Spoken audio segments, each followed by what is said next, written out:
As a big weekend of baseball begins with the Bravos and the Bo Sox tonight on Peachtree TV. And a cool customer alongside, as always, Joe Simpson, with yours truly, Chip Carey. The Braves dropped 2 out of 3 to the New York Yankees, and it doesn't get any easier tonight for Boston's ace. Josh Beckett is in the saddle tonight. Yeah, the big horse is out there after really dazzling the Braves last Saturday. He's got an extra day's rest, too, as if he needs it. Check out these numbers. In his last 6 starts against Atlanta, they're getting nothing off of him. Just 2 earned runs in 40 innings. And that game Saturday at Fenway Park, well, it was vintage Josh Beckett. His first complete game shutout of the year, the 3rd of his career, which equals his postseason numbers for complete game shutouts, or for complete games rather, but no walks, 7 strikeouts. I think the key was that he had great command tonight. The Braves are hoping that command is a little off and they can get to him early. And as if Josh Beckett needs much help, they score about 6 runs a game for him, something Jair Jurgens hopes to keep under control tonight. He's the Atlanta Braves starter, and we'll try to figure out how he'll go through that Boston lineup as we continue from Turner Field in Atlanta right after this.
Feel that 93 degrees tonight at first pitch with a little wind blowing out of the northwest at 8 miles an hour. The humidity is down a little bit as the Atlanta Braves take the field. And now it's time for the keys to the game. And those keys tonight, first of all, with respect to Josh Beckett, get him early. And that means get him early in the count, jump on that first good fastball you see, and get him early in the game. Don't let him get settled in. Avoid some first inning problems.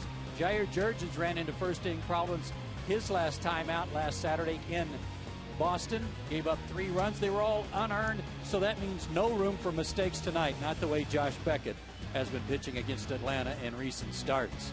The keys to the game have been brought to you by Kia Soul, a new way to roll. Here's the Boston Red Sox lineup tonight. Pedroia, Drew, and Euclid to start things. Jason Bay bats cleanup, and David Ortiz tonight is at first base. And it's only the 4th game this year he's played at first. He'll be followed by former Georgia Techster Jason Varitek, former Brave Mark Kotze, and former Atlanta Brave Nick Green.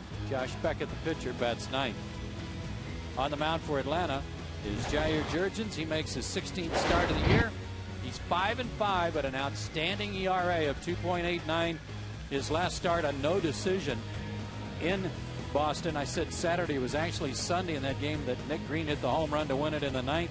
But he pitched into the 7th inning, gave up only 2 earned runs, walked 1, struck out 6, did allow a 2-run homer to Ortiz in the 1st inning. The defense behind Jurgens tonight, a little different look. The outfield remains the same. That's Anderson, McLeod, and Francoeur. But on the infield, Yori Hernandez will start at shortstop instead of Escobar. Prado still at second, and David Ross gets a start behind the plate. And Chip Carey, you can tell everybody a little bit more about that as we go along. The umpires for this series behind the plate tonight: veteran Wally Bell, Marty Foster at first, Chad Fairchild at second, and the crew chief is John Hirschbeck at third. Yeah, the Braves are without two of their offensive stalwarts at the start of this series. Both Escobar and McCann out of the lineup as Jair Jurgens pumps a high fastball to Dustin Pedroia, and we are underway. A steamy night.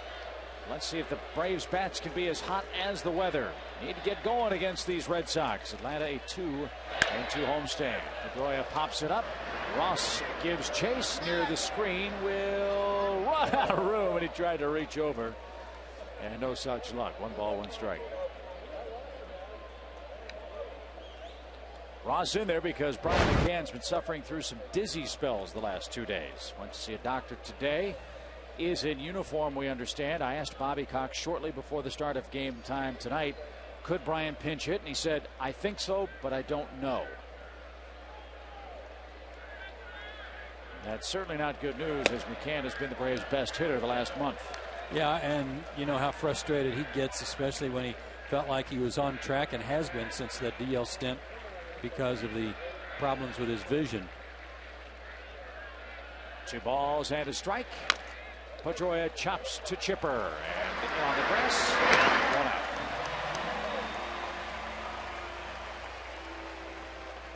The Red Sox are 13-11 at Turner Field, and they've won 5 of the last 6 games played here. And this is a state-of-the-art American League ball club. Maybe one difference is the one you pointed out in the lineup tonight, partner, and that is, unlike the Yankees, the Boston DH David Ortiz can't actually play defensively, as he's in there at first base. Hideki Matsui, the Yankees DH, has bad knees and struggles to play the outfield anymore.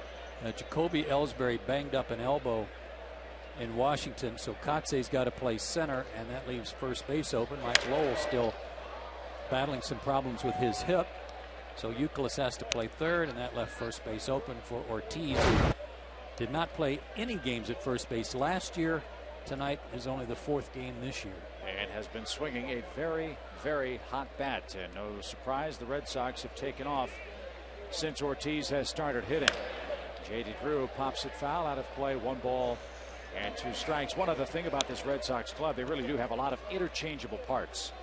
Ellsbury can play any spot in the outfield. Mark Kotze can play first, right, center.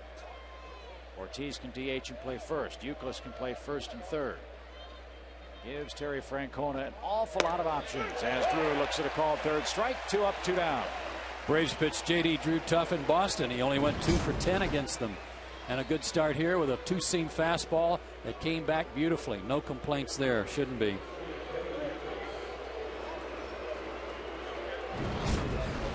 Those aren't boos, those are ukes. Kevin Youkilis up. 9th best batting average in the American League with 12 homers and 42 runs batted in. I think this guy will be the barometer for what kind of stuff Jurgens has tonight. You know, Youkilis works the count as well as any hitter in all of baseball. They are a team that you think, well, they just wear people out at Fenway Park. Not necessarily true with respect to the home run ball. There's chance to Hernandez, and a very easy first inning for Jair Jurgens. He throws 10 pitches and gets him 1-2-3 here in Atlanta.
Prado and Jones to start things in the first inning. Garrett Anderson in the cleanup spot tonight, followed by Kochman, Franker, and David Ross, who is 6 for his last 16 with a couple of homers. Diori Hernandez bats 8th. Jair Jurgens bats 9th. And Josh Beckett ready to go, 29 years old, 6'5", 225 out of Spring, Texas.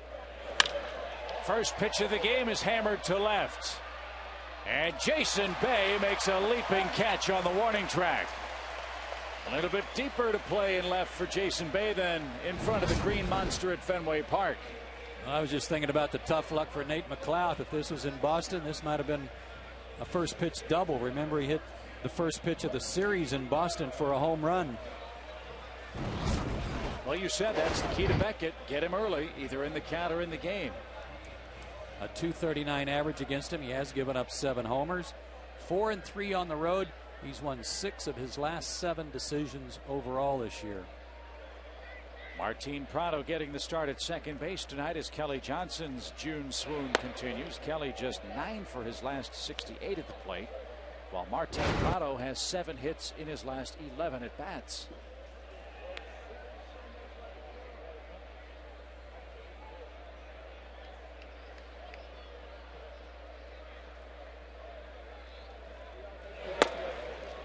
Ball 2, 2 balls, no strikes.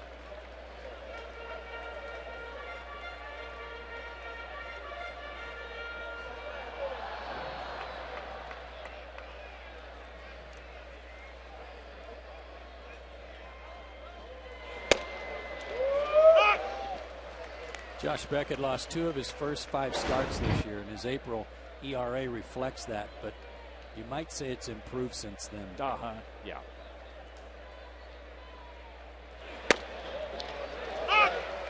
Two balls, 2 strikes. Last year, Beckett really didn't have his cut fastball. Wasn't Josh Beckett in the playoffs. The Red Sox sorely missed him.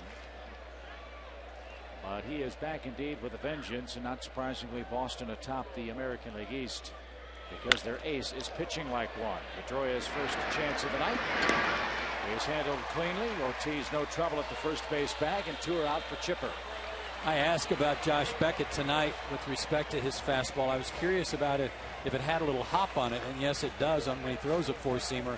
And I wasn't aware that he really had a good cutter, but all I heard tonight was that, yeah, it's a good pitch, but he can make the ball dart too. He can make it run away from you if you're a left-handed hitter with a 2-seamer as well. When the Braves were up in Boston, I talked to Beckett after his performance against the Braves, and he had a very interesting way of describing what his game plan is when it comes to the strike zone. Imagine the front edge of the plate. All Beckett tries to do is on the corners make X's with his pitches. Cut the fastball over the inside corner, slide it over the inside corner to make an X. Same story on the outside corner, and his ability to disguise those pitches is what makes him so very tough. And that's a style of pitching, he said, David Weathers taught him when they were teammates with the Florida Marlins. Well, you got to have some innate talent to it. He's got that. He's got a great arm. He's got a good curveball, good hard curveball. How about making it 3 tonight? Oh. That's the old get off me ball. Oh. Hope that didn't hurt any thumbs. That was a cutter. Looked like anyway. That thing exploded.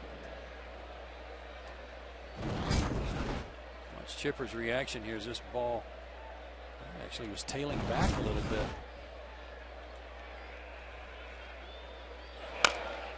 And that ball dribbled toward first. Ortiz has it, shovels to Beckett, and gets his man by a step. So Jurgens and Beckett off to perfect starts. 3 up, 3 down. Scoreless first inning with Big Papi coming up for the Bo Sox.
doing. That's the power of Home Depot.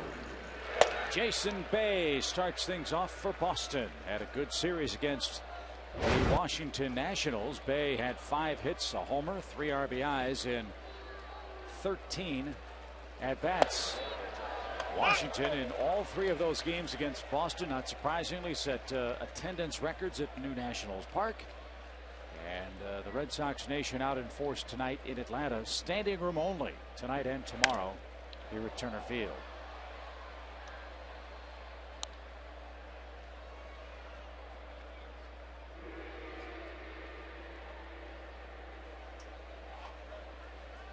And as we say in Maitland, those are the standing room only seats. 1-2 pitch. Tied him up inside, but missed. They had a good series in Washington, 5 for 13 with a homer.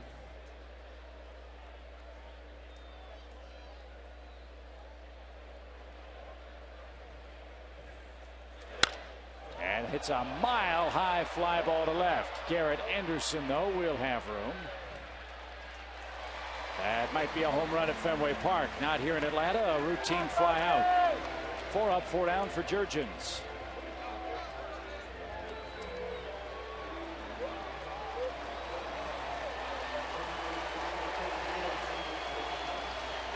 And you want to talk about fans that have a love affair with an athlete.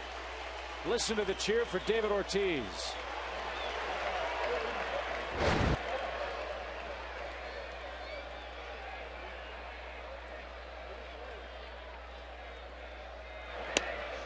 And they're cheering not just because he has a very affable and happy persona. Ortiz this month hitting .310 with 6 home runs. And another pop-up. This one deep short. Who wants it? It'll be Prado giving way now to the shortstop, Teori Hernandez. 2 out. That was about as high as you can hit one. Now we're at the Boston clubhouse tonight, and David Ortiz was watching some video of the last game when the Red Sox faced Jurgens on Sunday, when he hit a homer off of him.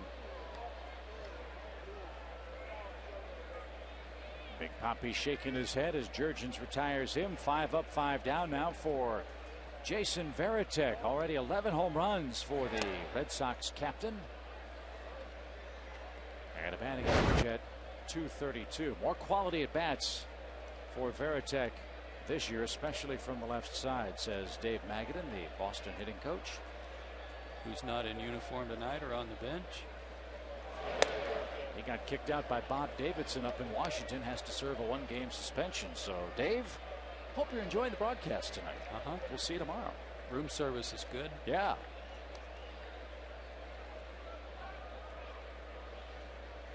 I think it was odd. I didn't know that coaches don't have any appeal process to suspensions.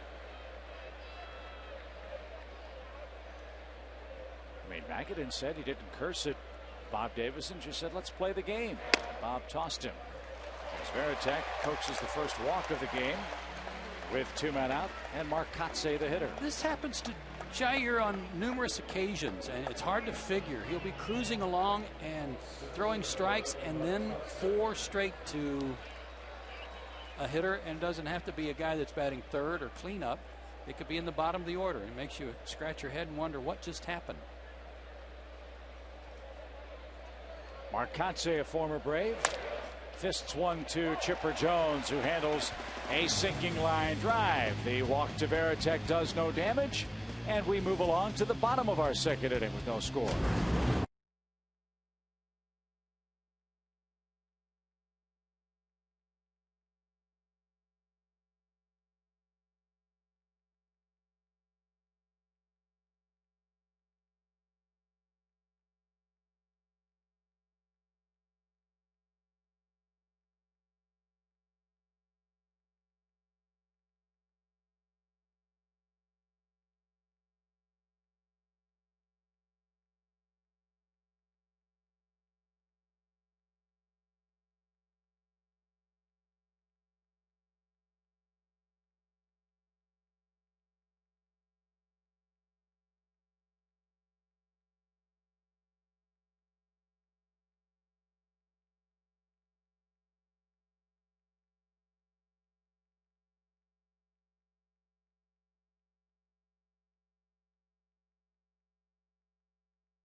chow down on the concourse. Time now to take a look at the Piedmont Hospital injury report. Get the perfect balance of health and care at Piedmont Hospital. Saw Omar Infante out running today, and as you had pointed out, Chip without his cast on, so he's beginning to get his legs back in shape. We'll see him probably after the All-Star break. And you see Bennett, Hudson, and Carlisle all preparing for their return as well. Piedmont Hospital, the preferred healthcare provider of the Atlanta Braves. Visit PiedmontHospital.org. Garrett Anderson, Casey Kochman, and Jeff Francoeur, the middle of the Braves lineup tonight. Again, a lineup without Yunel Escobar and without Brian McCann for Josh Beckett. Come on, Andy. And Anderson, 9 for 20 lifetime against the Boston right-hander, is down a quick strike in the second inning.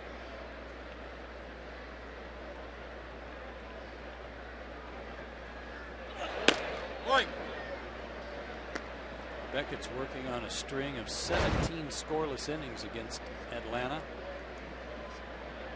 including a shutout last weekend. Already breathing heavily with the heat and humidity on the field. The fly ball hit to right. J.D. Drew in, now back, makes a gliding catch in the middle of the warning track. One out. Well, that was close to being a homer. And speaking of J.D. Drew, the last time the Braves hit a home run off Josh Beckett was 47 innings ago. 47 innings ago, and the last guy to do it was J.D. Drew when he played for Atlanta. So enough's enough. Yeah. Right? Tired of that. Yeah. So that's way back in 2004. Last time the Braves took Beckett out of the park. Here's Casey Kochman. He's 2 for 10.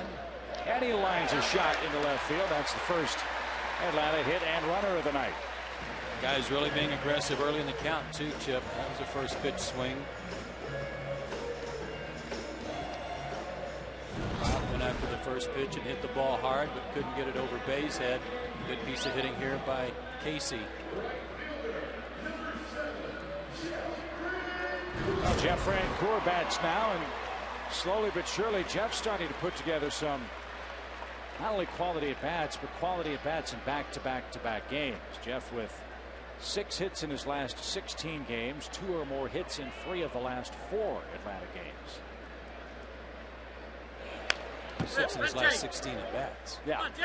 Yeah, and there he is being aggressive on the first pitch. That's no big surprise, but there's his numbers for the last 4. He hit the ball hard in Boston. He only played in the first 2 games of that series, but he had an 0 for 6 to show for it and hit the ball on the nose 3 or 4 times.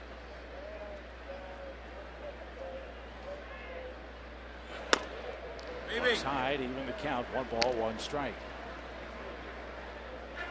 93 on that fastball. That's right around the mid-range, or right around the range for Beckett, around the mid-90s. 92, 95 is usually the bottom and the top.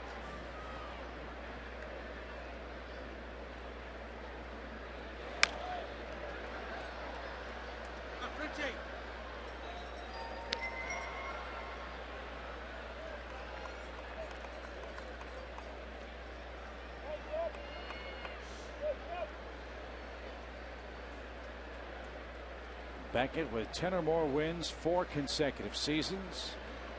63 wins, make it 71 counting this year since the start of the 2005 season in the major leagues. And paints the outside corner for a called 3rd strike. That's the way Beckett pitched up in Boston. He was shaving the corners all day long. Got some good late movement on this one. Veritek's glove on the corner, came back and hit the target. And maybe because it hit the target, that was enough for Wally Bell, but that pitch is outside.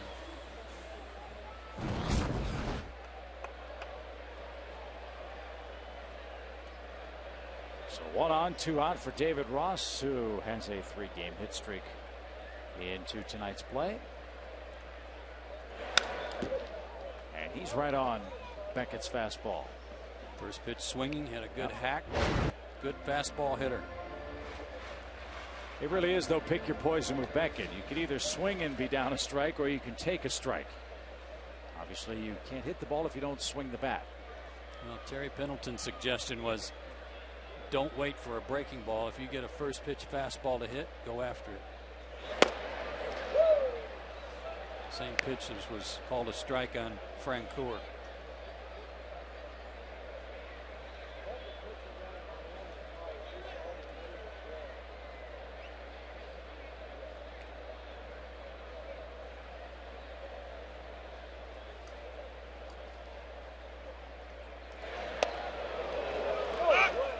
One ball, 2 strikes.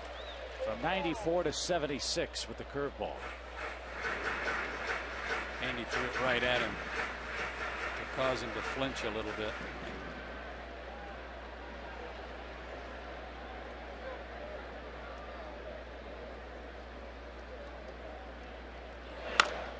Little roller hit toward third. Long throw by Youkilis. And the Atlanta catcher David Ross retired. Braves get their first base hit of the night from Casey Kotchman, and still no score.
Oh, okay. I was trying to figure out which one of those big-headed characters was doing the talking, but I figured it out there at the end. I'm speechless. Scoreless game, 3rd inning. Must have been shot earlier today before this capacity crowd got out to the fan plaza for the Braves and the Red Sox, with Nick Green, one of the great stories for the Boston club, leading things off for this 3rd inning. They're 32-12 when he starts at shortstop, and Green was a non-roster player at the start of spring training, and here he is playing hugely important games and innings for a Boston club without their starting shortstop, Jed Lowry, who's coming back from wrist surgery. Hey, there's always somebody that seems waiting to take advantage of an opportunity, and it couldn't happen for a better guy than Nick Green. That ball scalded towards second. Prado's got that. Of course, Green the villain the last time we saw the Red Sox. Next time he's up, we'll show you his home run right down the right field line that ended things for the Red Sox. In fact, we'll show it to you now. First pitch at the bottom of the 9th from Jeff Bennett. Inside out swing. Into the game, into the day, into the road trip. Josh Beckett looks at a strike. Beckett's got a hit already this year. He's 1 for 3. It's a home run.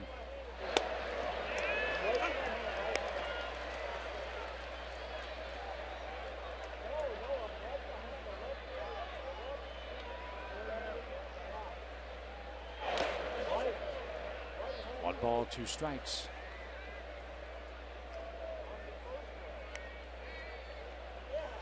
Talking about those walks that kind of creep up, sneak up on Jurgens after he's been on a good roll. 16 of his 32 walks this year have come with 2 out. That's amazing. And so was that pitch. It strikes out Beckett. 2 punch outs for Jurgens. And Braves baseball on Peachtree TV in HD is brought to you by the Georgia Aquarium. There's always something new at the world's largest aquarium. Visit GeorgiaAquarium.org.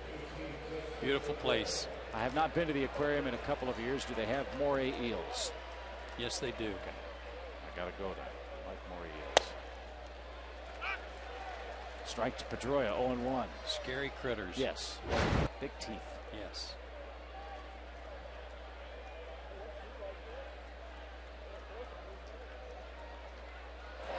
Our fans who are here from Boston would probably want to know, do they have any lobsters there? I'm guessing they'd have those too, right? Somewhere. Don't know the answer to that one. I don't remember seeing any crustaceans of that type. Did you see any drawn butter? That might be a hint. Yes. No, I didn't see any lobster, come to think of it. Upstairs, 1 ball and 2 strikes. We'll keep you up to date on what the Mets are doing tonight, what the Marlins are doing tonight, what the Phillies are up to in the East. A very tight race. Braves 4 back. And Pedroia goes fishing, if you'll pardon the pun, and Jurgens strikes him out. That's 3 in the game. He has sent down 4 men in a row as we head to the bottom half of a scoreless third.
Home run inning where one lucky fan will have a chance to win free airfare for 2.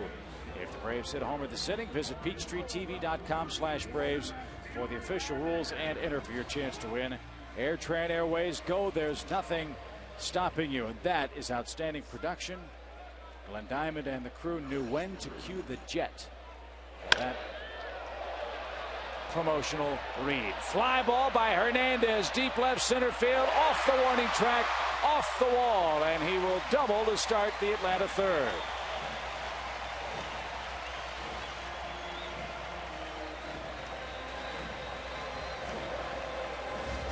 Yuri Hernandez just snapped an 0 for 19 with a ringing double off of Josh Beckett and almost hit it out of the ballpark. Sometimes your heroes of the night come from unexpected places, and Hernandez playing tonight for Escobar leads off the 3rd inning on the first pitch with a double. Jurgens will be called upon to bunt now. He's sacrificed successfully 3 times this year. Let's see how the Red Sox defend Jurgens at bat. An early run would sure be nice. That's not going to help.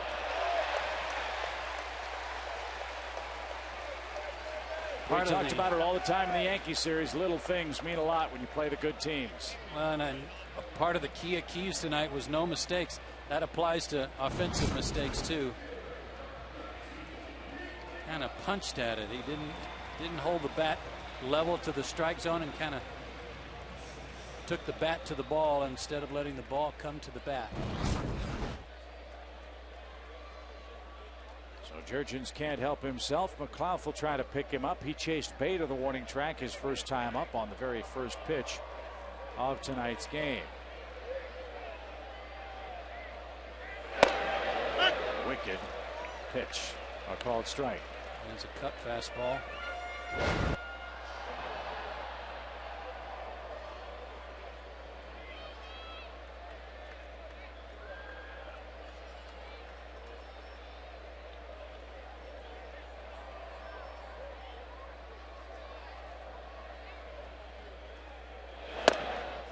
Nate McLeod is all but a dead pull hitter. 40 of his hits have been hit to right field. In fact, 43 of them 8 to center, 10 to left, and as a result, they're really playing him to pull on the infield. Nick Green right behind the runner at second base because of that.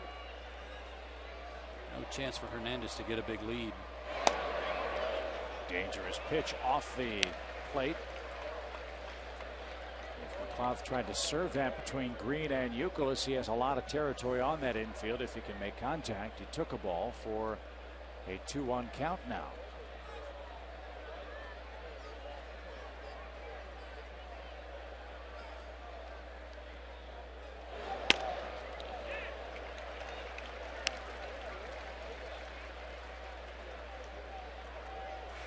Mets and Yankees are underway after a delay in New York. They start their big interleague series. Good hitters count here. Chance for Nate to get something a little more to his liking and that might have the middle of the plate.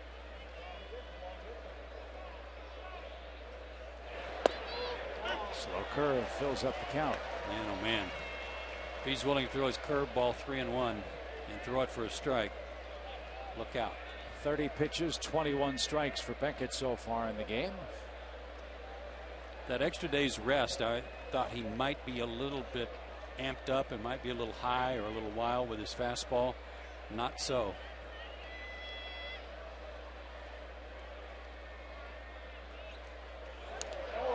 Ouch.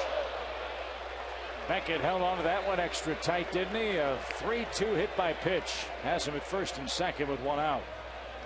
Only the third man Beckett's plunked this year. Well, there was no place for Nate to go either. I mean, that was thrown behind him. He's trying to bury it in on his hands, and that right below the pocket.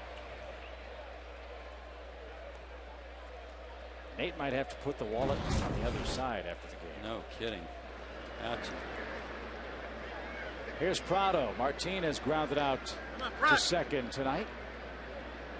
Ortiz plays behind McLeod at first with Hernandez at second. Pedroia playing up the middle, as is Green.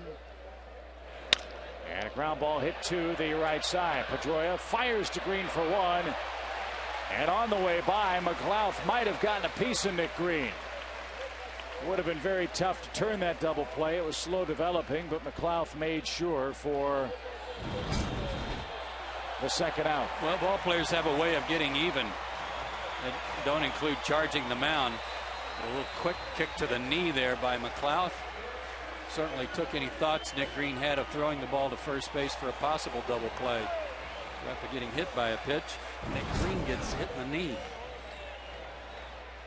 Well, one thing we know about Green, he has a rocket for an arm. You're going to go in on him, you better get down, because he's not afraid to turn the cannon loose. Here's Chipper, men at the corners, 2 out. The Yankees have pitched Chipper very carefully on this homestand. Chipper 0 for 1 tonight. It's 4 for 12 on the homestand with 5 walks. He too hacking away on that first pitch.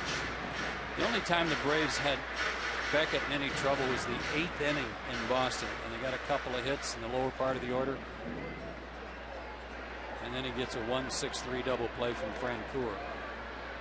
Tonight he got a little help from Jurgens after the double on the popped up bunt attempt. Hey, Chip.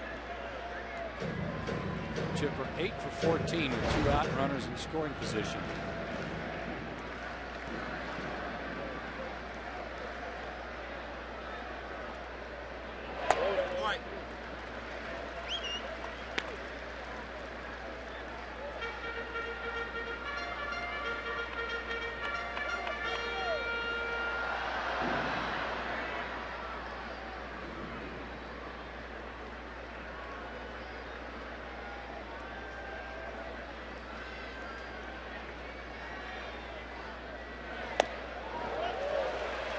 He has everything working tonight again. Well, everything works off the fastball to keep the hitters honest, but when you have to respect that good live fastball with life on it, whether he's going to run it away from you or cut it in on you, that's the kind of the last thing you expect. And he's throwing it for strikes. If he's not throwing it for strikes, you just kind of spit on it and not even worry about it. But it's on tonight. At least so far. 1 ball, 2 strikes. Chip. But that's what makes those fundamentals so important against a guy like this. Is you get somebody that jumps on him for a leadoff double, you just got to get that guy around, get him over, get him in. And we talked about it too during the Yankee series. It's a big advantage for the Braves to play with National League rules in this ballpark. That puts the onus on your pitchers to have productive at bats, with the American League teams without their DH and their hitters unaccustomed to hitting. And that's right there, froze Chipper Jones. Josh Beckett pounds a 95-mile-an-hour fastball at the knees and strands a pair in the Atlanta third. No winner in our Airtran Airways home run inning of the game registered.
Leading the league in that category right now with 8.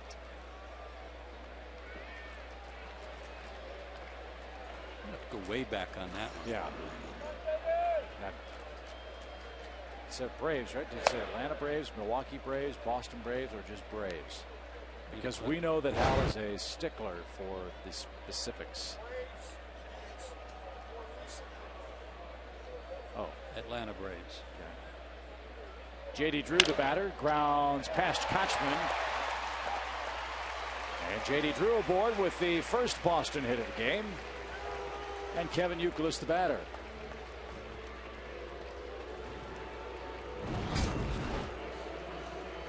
First pitch swinging this time. JD took the call third. He wasn't going to let that happen again. First hit for Boston, second base runner. Here's Euclid. He wrapped out to short his first time up.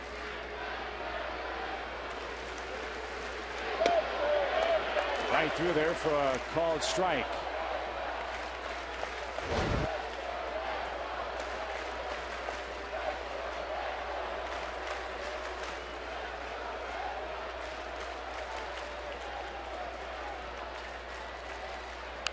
This Boston club, Joe, not one that just sits back and mashes home runs at Fenway Park. They do turn him loose, especially when Ellsbury's in the lineup. He's not tonight with that sore elbow. Boston stolen 56 bags. They've been caught 20 times. Drew's only attempted 4 steals. Let's see if they think about running at some point in this inning, as Euclid's down 0-2. And now he's down 0-3. Wally Bell's got a real consistent zone on the outside corner tonight.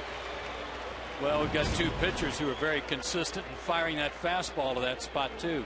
Nice backup fastball there. Ross was actually off the plate a little bit and had to come back to the plate to catch that one because of the late movement. 4 strikeouts for Jurgens and another one looking. Jason Bay hits. He flied to left his first time up.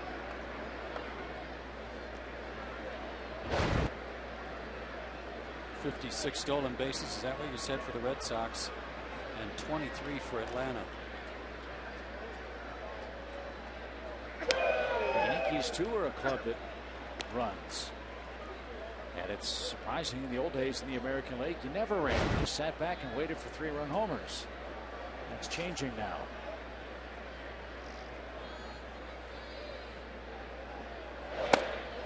Good pitch, had Bay out in front. 1 ball, 1 strike. He has great hands in his swing. He might get fooled once in a while, but that short, compact, handsy swing serves him well. He's strong. His hands are strong, and gets the barrel to the ball. Bay out of British Columbia will gain dual U.S. citizenship. He will take his swearing-in ceremony on July 2nd. So he'll be a U.S. and Canadian citizen after that date. 2 balls and a strike. Bay pops it up right side over near the Braves dugout. The ball boys pick up the chairs and scatter for Kochman, but no play. According to Jason, it's not the first, won't be the first time he's taken a swearing too. Early in his career, he had a hard time.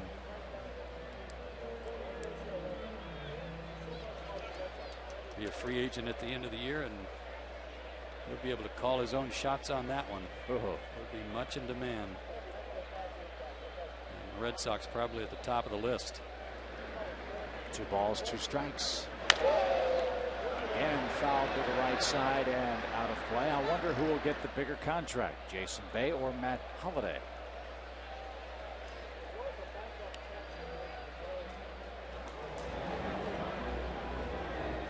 Be an interesting one. Holliday playing in the American League for the first time, not playing in Coors Field. Bay, a right-hand hitter, has the green monster over which to pound most of his home runs. No disrespect, you still have to hit them. But Boston, a much easier place to hit it out than Oakland, you'd figure. And he wraps into what should be a double play. Good turn, goodbye Bay, inning over. Nothing happening for the Red Sox offense. Jurgens firing a 1-hit shutout at him tonight at Turner Field in Game 1.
place.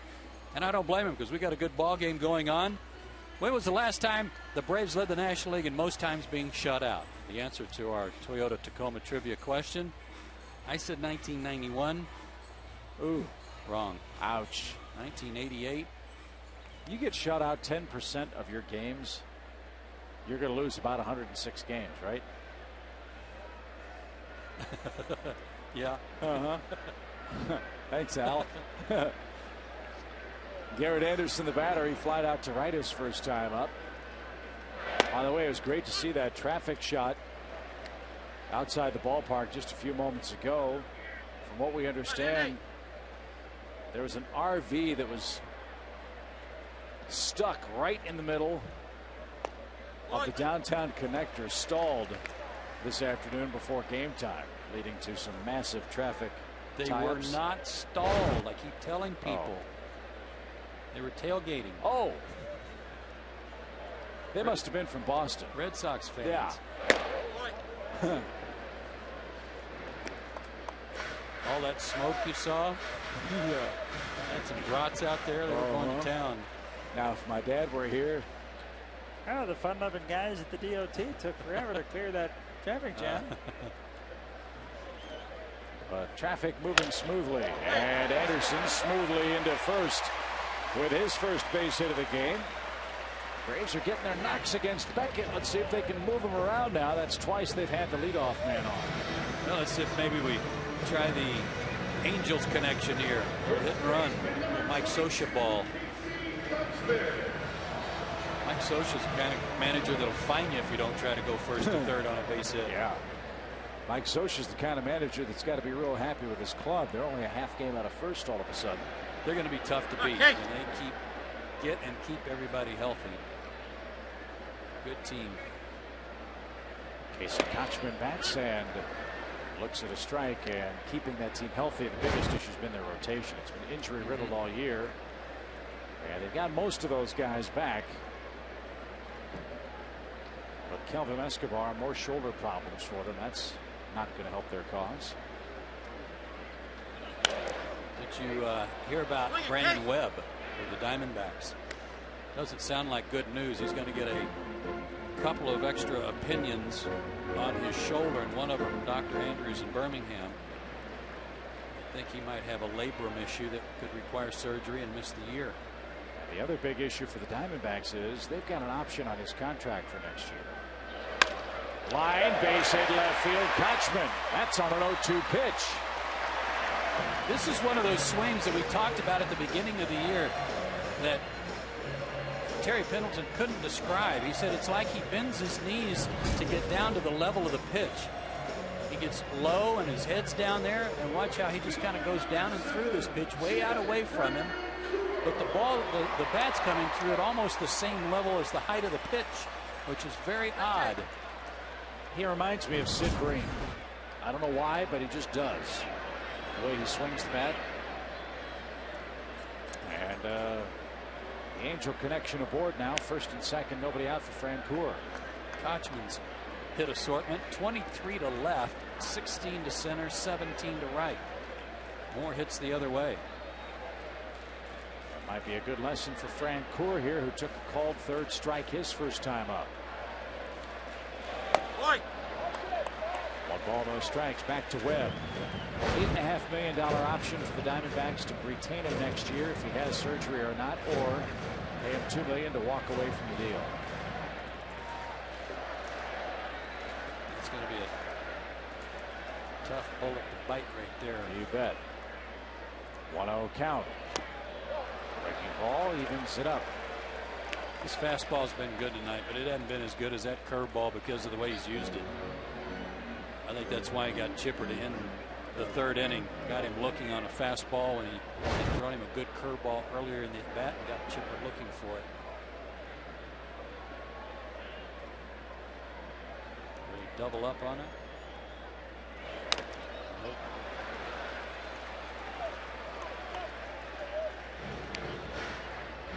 You not only have to match wits with the stuff of Josh Beckett, You also have to try to outthink a man that our colleague Buck Martinez calls the human computer behind the plate, Jason Varitek.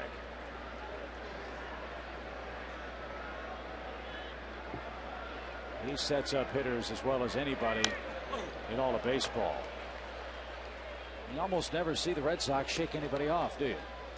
With him behind the plate. There might be a price to pay for that when you get back to the dugout. He's a big dude.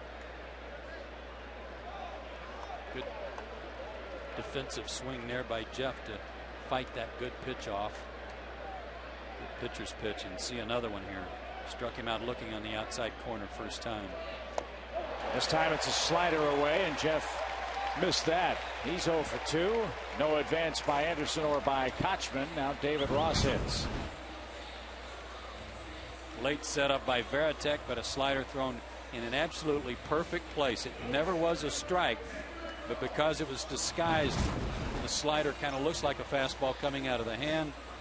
It looks like the last pitch he struck out on, he wasn't going to take it, and then it breaks away. And those are the X's about which Beckett was talking. Disguise the pitches, cut the corners, move the ball in, out, make little X's on the edges. You can win a lot of games. Here's Ross. David bounced out to third his first time up. He's had a good month. He's 6 for 17 at the plate. And 2 home runs in his last 8 starts.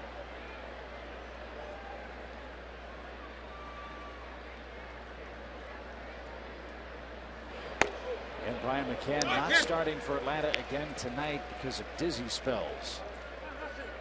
And Ross gets the assignment. Hopefully Brian will be able to pinch hit or play tomorrow. We'll see. 37 out of 50 have been strikes for Beckett. Let's hope the thing with Brian is just maybe a heat related deal.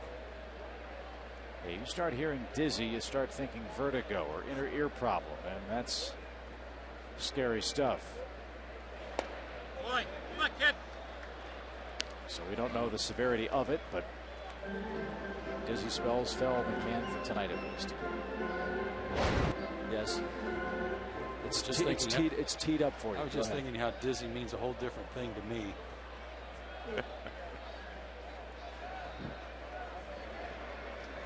One ball, one strike. You remember who I used to work with? Yes.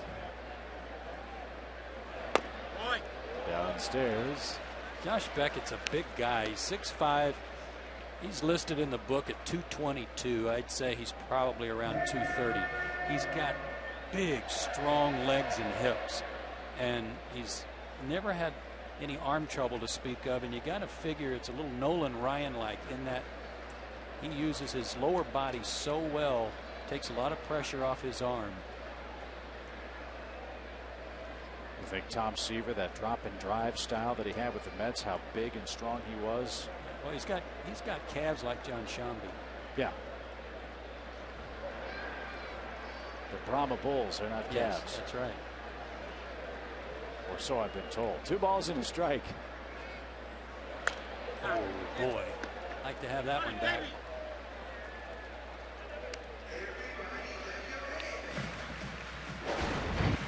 Most shutouts in postseason history. Josh Beckett tied with Whitey Ford and 3-finger Mordecai Brown with 3, only one behind Christy Mathewson.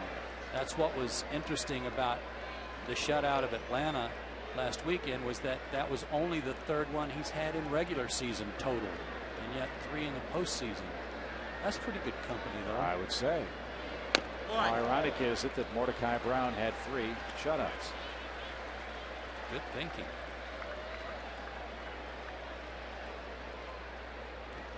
What was it that Jack Buck said about him? Always gave you 60%.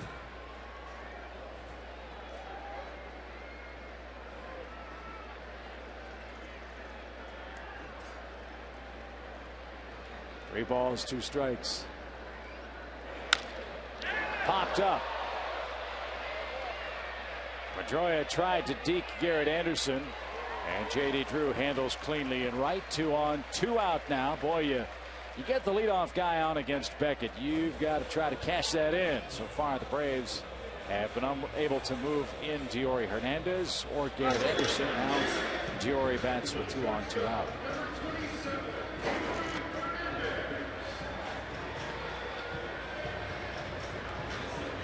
Again, they've had him in the stretch in every inning except the first, and for extended stretches too.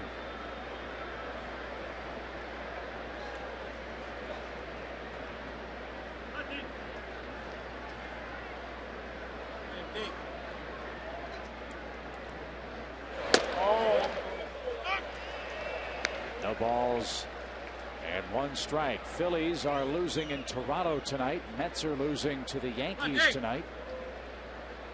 Ricky Romero, by the way, is no hitting the Phillies through 5. Keep an eye on that tonight. Slider strike 2. 0-2. Well, that thing is just crackling tonight. Well, he's got the curveball breaking down that you've seen. Now watch this slider. See how Diori, when he took his stride, watch him kind of flinch a little bit. His back pocket started to go down a little bit. He's getting ready to get out of the way of that pitch, and it drops in for a strike.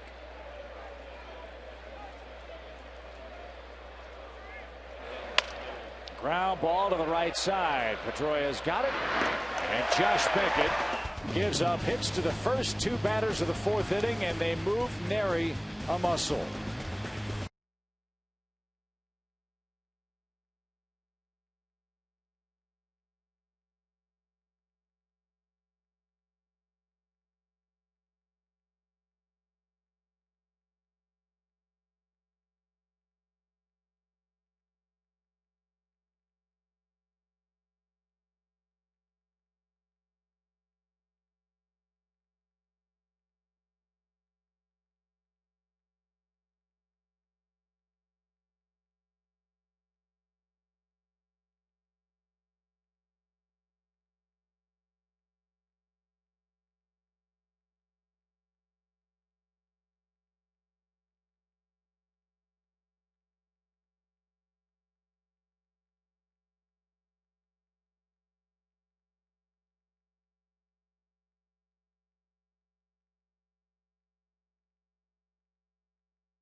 Inns ranked #1 in guest service nationwide for 5 straight years. Check into Jameson Inns and experience our new Philatop premium beds and the best in Southern hospitality. Jameson Inns, you deserve a new deal.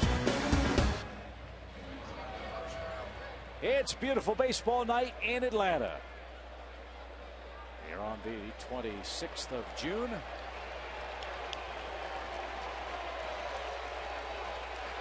And another big cheer for Big Papi, David Ortiz, who hit a mile-high pop-up and was retired. His first and only time up. Good duel tonight. Red Sox have but 1 hit. And our pitch speed this inning brought to you by Volkswagen.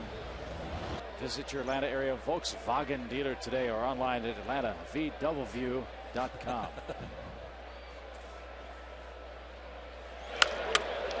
Ow. That backlash got David Ross on the mask.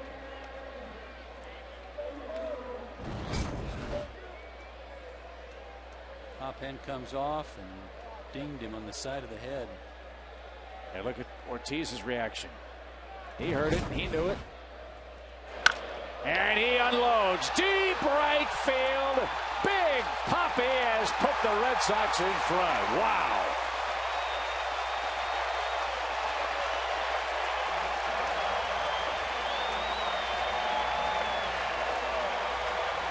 One of the things I want you to watch when we show this replay is how quick this big man is, because I thought that pitch was going to saw him off. I thought it was either going to be by him or it was going to break his bat, but he got the barrel to it.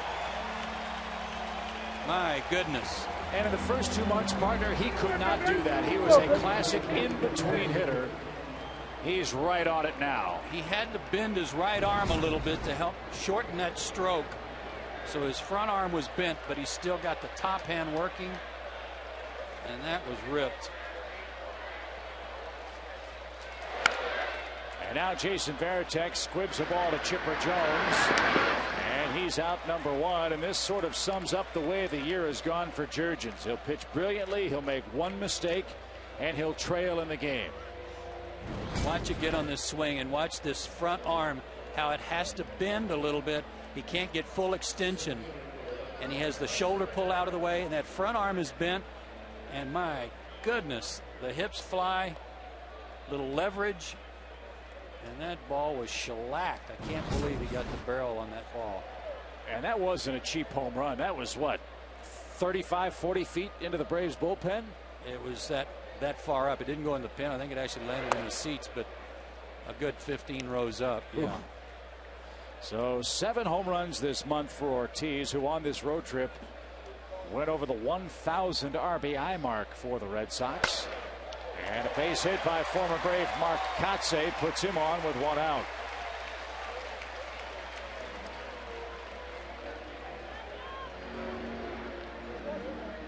Mark had a couple of hits off of Jurgens in Boston, 2 for 3 with a double. And so Nick Green, the villain, as we said last Sunday, 0 for 1 in the ball game today. Talk with Brad Mills, bench coach for the Red Sox, about Nick Green. Said there's so much confidence in Nick Green with this ball club. We showed you how well Boston has played with him as their starting shortstop. And he really wasn't expected to be filling this role. And he has made some absolutely spectacular defensive plays. And he's got plenty of pop, too, as that one down the line foul. And if he can just survive getting hit by a maple bat every now and then, he'll be even better. Watch this double play. Got the tag, spun around, got the runner. Pretty good defense there by Nick Green. I've noticed that confidence too, Chip. Just talking to him when he came up to the big leagues with Atlanta. He always struck me as kind of a shy, quiet guy. You talk to him now, he is very confident in what he's doing, and he's got to be very proud of the way he's hung in there. Played all year last year in Scranton at 233 at AAA. Here he is with a team that has a great shot of getting to the World Series at 284 with 4 home runs and 26 batted in. With all due respect to Jed Lowry, I don't think he brings to the table for the Red Sox what Nick Green's doing right now because of the offense. Lowry's a good defensive shortstop, but I don't think he's quite the hitter Nick Green is. Not right now. And frankly, with Ortiz struggling up until this month of June, they needed the offense that Green was giving them.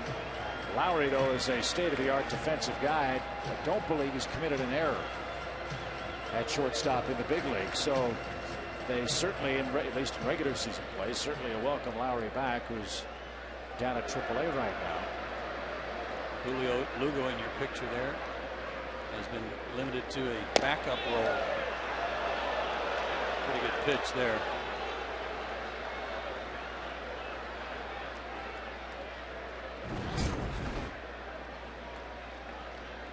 A little off the plate. Wally Bell's been generous out there, but not that generous. Green chased and is retired on strikes. Beckett hits with a man aboard, 2 outs, but more importantly, has the lead 1-0. When are the Braves going to score some runs for Jurgens? They are averaging 2.7 runs per game for him this year. And his ERA 2.89 coming into the game. At a 500 record. It's not how you pitch, but when. So many times in professional baseball. And Jurgens is that guy to this point for the Braves. As Beckett digs in and takes a strike. We showed you this graphic earlier tonight, but I want to show it to you again. that coming into this game, they'd hit just as many home runs on the road as at home. And now with Ortiz's homer, they've actually got one more on the road than they've hit at Fenway Park. And I said when I was asking about Holiday or Bay, Jason Bay's actually hit more home runs on the road too than he has at Fenway Park. So just to label him a green monster masher is not only unfair but inaccurate. He'll get his fair share of those in Boston.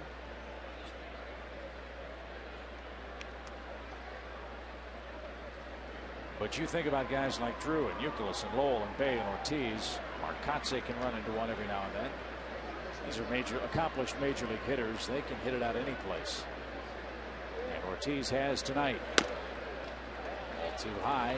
Evens the count to Beckett.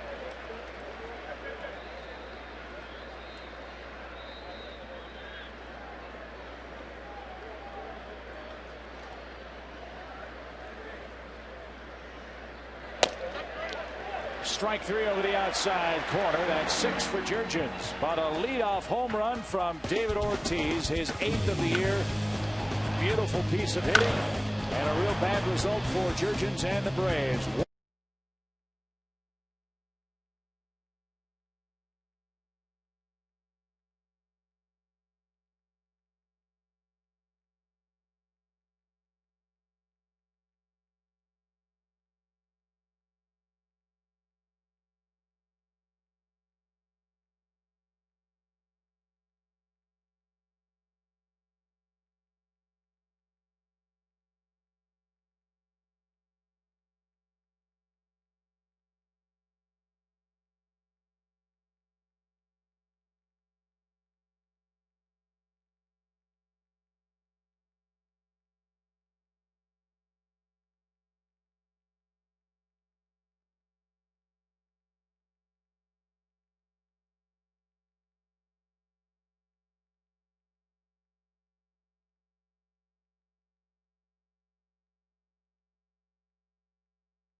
Go to the bottom of the 5th. And a reminder, this is exciting, the multi-platinum band, the All-American Rejects, will perform a free post-game concert on Saturday, July 18th, presented by Coca-Cola. Come see the Braves battle the Mets, and then stay for the All-American Rejects live in concert post-game. For game tickets, visit Braves.com/tickets or call that number on your screen.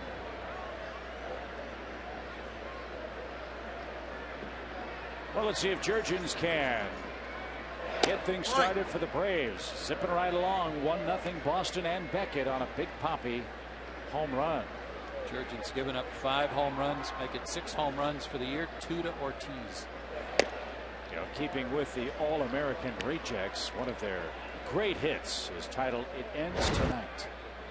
Maybe Beckett's dominance over the Braves will like that song. Okay, and this evening.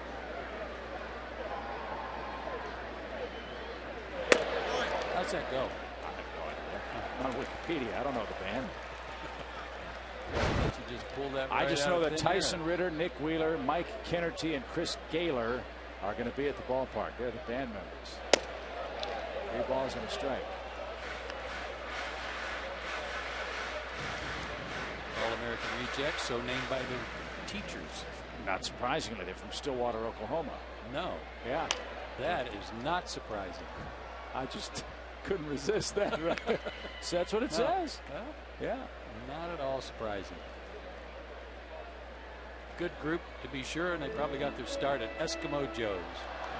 I don't see that in their early The early history is about a paragraph long. They haven't been around that long. They've gone platinum, though. Yeah.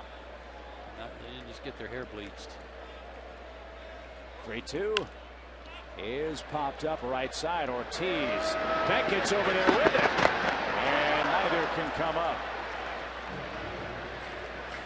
I don't think Terry Francona wanted to see that. Beckett knows that Ortiz is not going to have a lot of range. But in the interest of trying to get knocked into the third row by David Ortiz on a pop foul by the pitcher, I don't think that was quite worth it.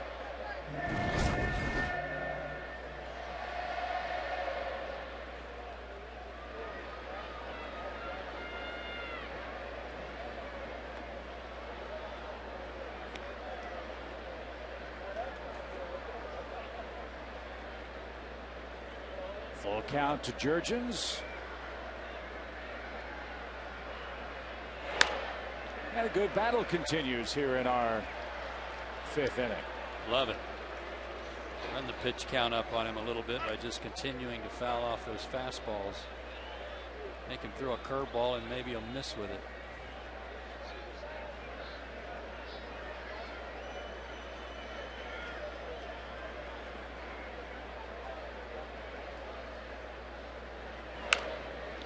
And away.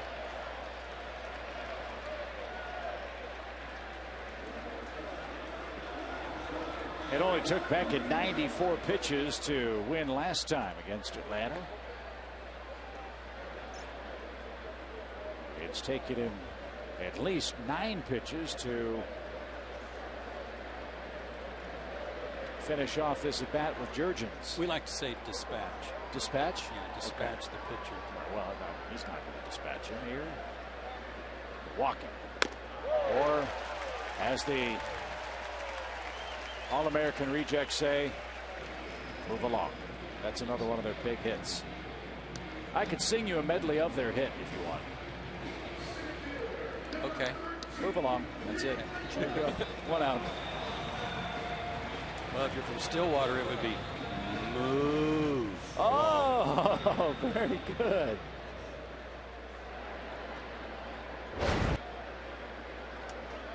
These Norman boys don't like Stillwater too much. McLeod, base hit on the first pitch. He's been aggressive twice tonight and is 1 for 2 after being hit by a pitch in the 3rd. I know we like base hits. Yes. And we like fast runners on base. And the Braves have been unable to really advance runners tonight when they've had chances. Maybe we'll see Nate McLeod take off.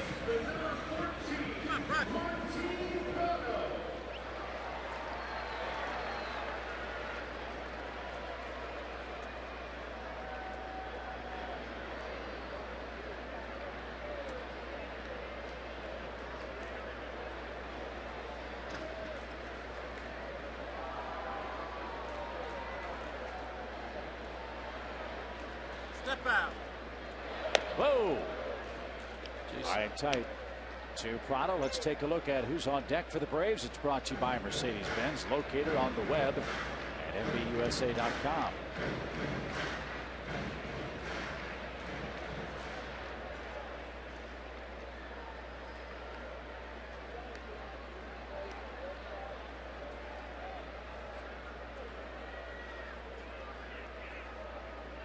One ball, no strikes. Fly ball hit to right, but Drew had him played perfectly. Hardly had to move a muscle.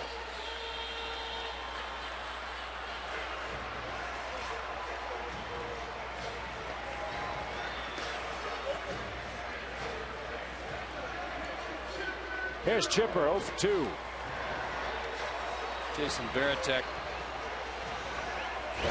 has only thrown out 11 of 59 base stealers this year. Let's see if they try to run with Chipper up there.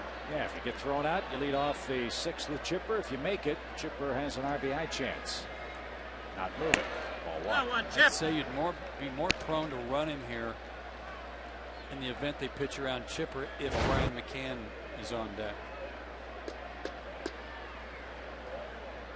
And one of those was the other night against Chicago on a 3-2 pitch to Chipper when you figure he was going to put the ball in play. The runners were going, but Chipper struck out. Movement. Breaking ball, a strike. It really has to be a dangerous game you play when you try to think along with Beckett on a night when he has all 3 or 4 of his pitches. There's really nothing a hitter can sit on. Either guess right or Beckett makes a mistake. Short lead for Nate. Not going. Late swing, 1-2. I'm pretty sure Josh Beckett and Chipper Jones have had some hunting expeditions together in South Texas during the offseason. They're both big outdoorsmen.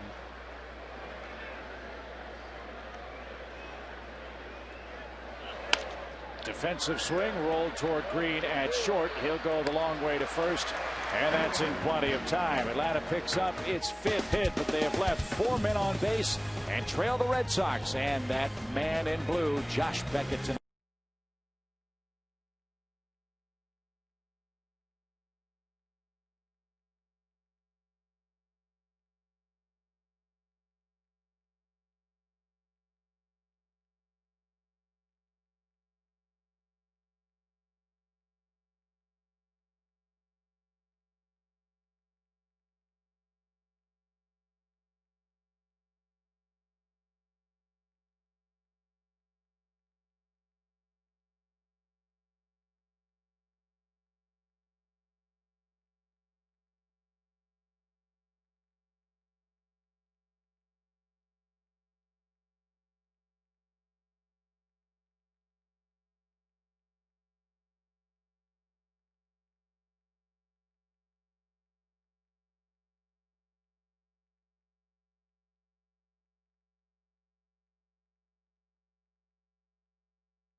You by AirTran Airways.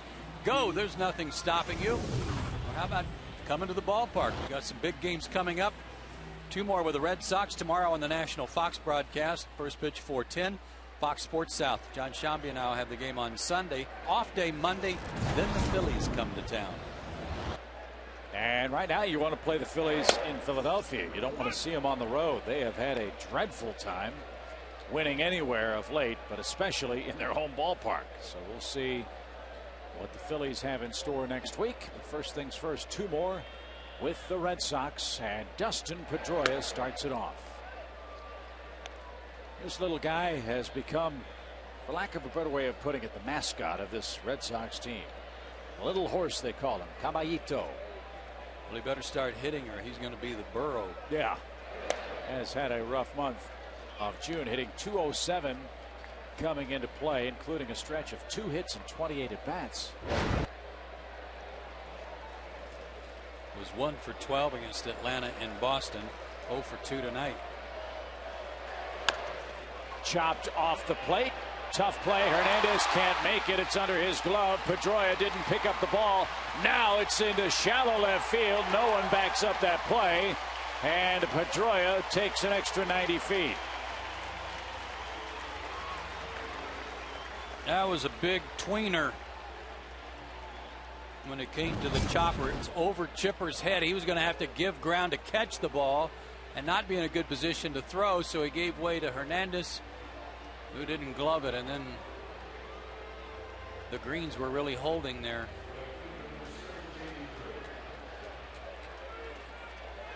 He got some good help over there at first base by Tim Bogar, who told him to make his turn, and he wound up getting a double out of it. Now we'll see if the Red Sox can move Pedroia up 90 feet. J.D. Drew loves to pull the ball. Doesn't. Pops it up. It, however, will reach the seats. Yeah, I think this is on Hernandez to try to hold the runner and give Martin Prado a chance to play a little more in the hole.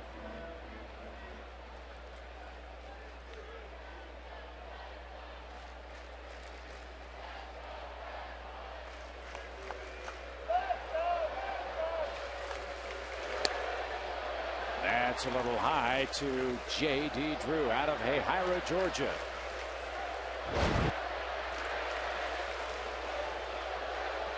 What scares you about Drew is he has mammoth power.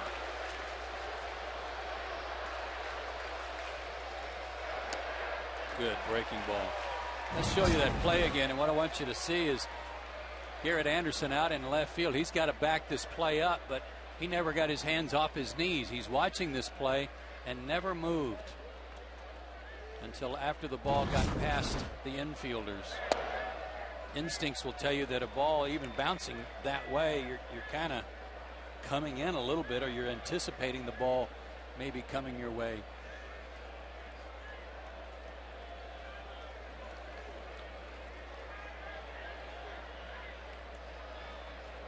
And in this game, the ball will find you if you're not careful. Oh, they call Jurgens for a balk. Pedroia forces a flinch and moves up 90 feet. Now Drew can pick up an RBI with a fly ball. Yeah, I think he was stealing. He broke and then stopped.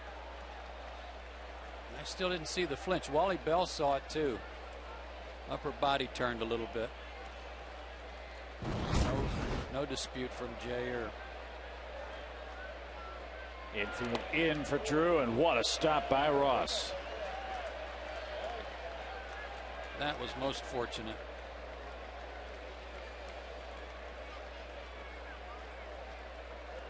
The Braves this entire homestand are playing teams that will require you, if you're to beat them consistently, play crisp, clean, mistake-free baseball.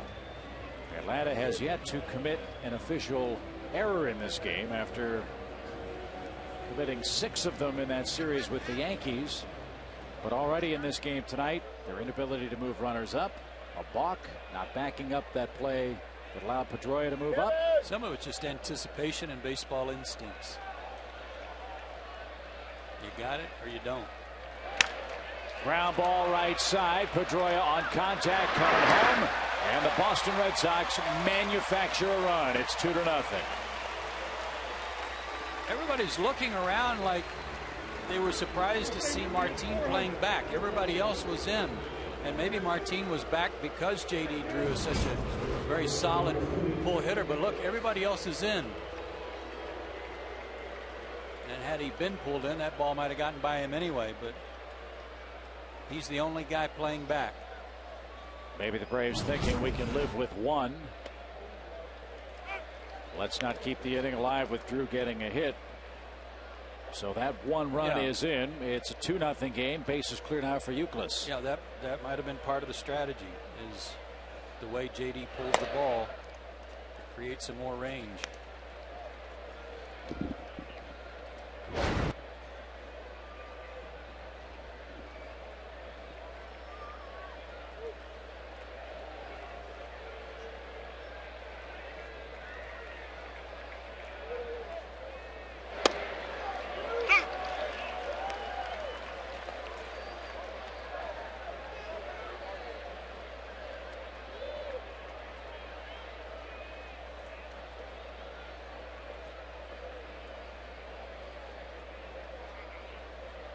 Youkilis asks for and is granted time here. 2 runs, 4 hits for the Red Sox.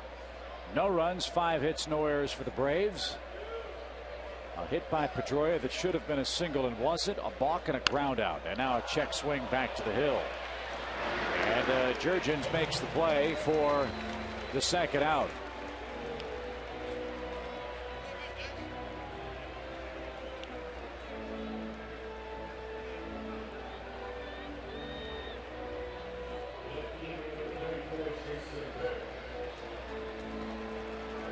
So here's Jason Bay. The Braves have kept him down so far tonight. Bay came in first in the American League in RBIs with 69, 19 home runs. And of those 19 home runs, 12 have been on the road. Fly ball to left will be caught by Anderson. Garrett able to track that one down. And Dustin Pedroia and the Red Sox create a little cushion between themselves and Jair Jurgens. It's a 2-0 game here in the 6th.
And vacation Saturday at 8 on Peachtree TV.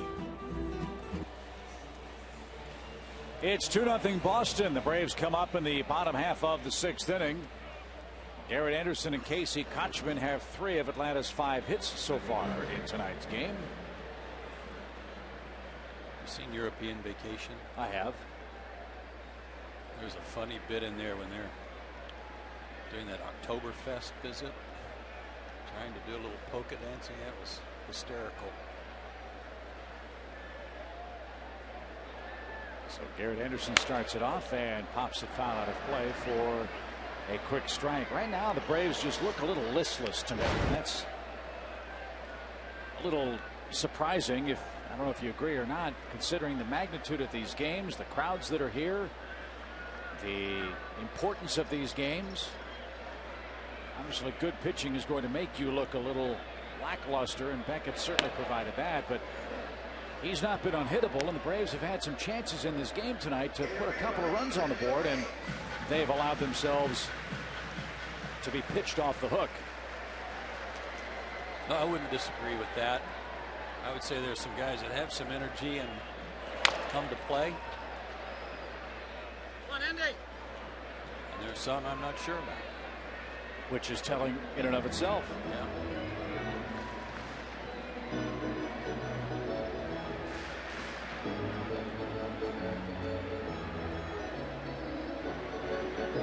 This is a time of year where you want your club to dig down deep and give you everything you can for a 2-week push to the All-Star break. And in this division, a good 2-week push could have you in first place. As Beckett strikes out Anderson on a check swing. John Hirschbeck with the call. Garrett with a right turn is strikeout victim number 5 tonight. Did he go? Yes, he did.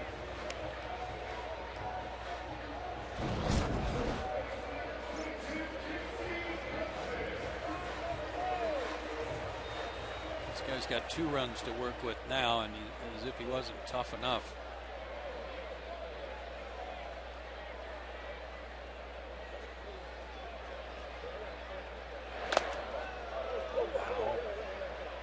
That got Veritek. That got Wally Bell. Mostly Wally. I think it got under Jason's glove and got Wally on the foot.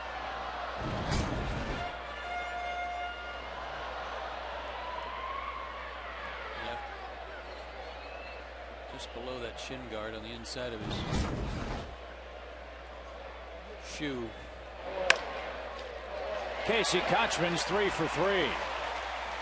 He was 2 for 10 against Beckett in his career coming in.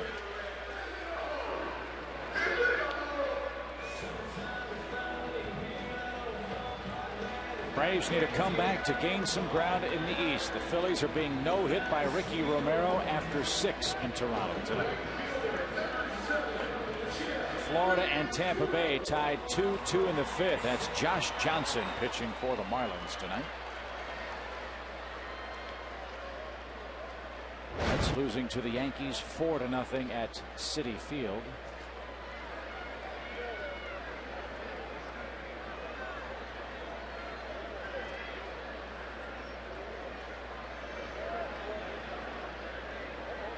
And not surprisingly, no home runs in that game. Mets don't have a hit. They have 3 errors, however, with C.C. Sabathia starting for the Yankees.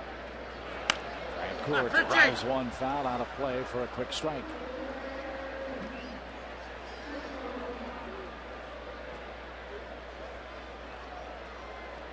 Jeff has taken a called 3rd strike, and he swung and missed for a 3rd strike. Called 3rd fastball, swung and missed at a slider that was off the plate, but one that was really well disguised by Beckett.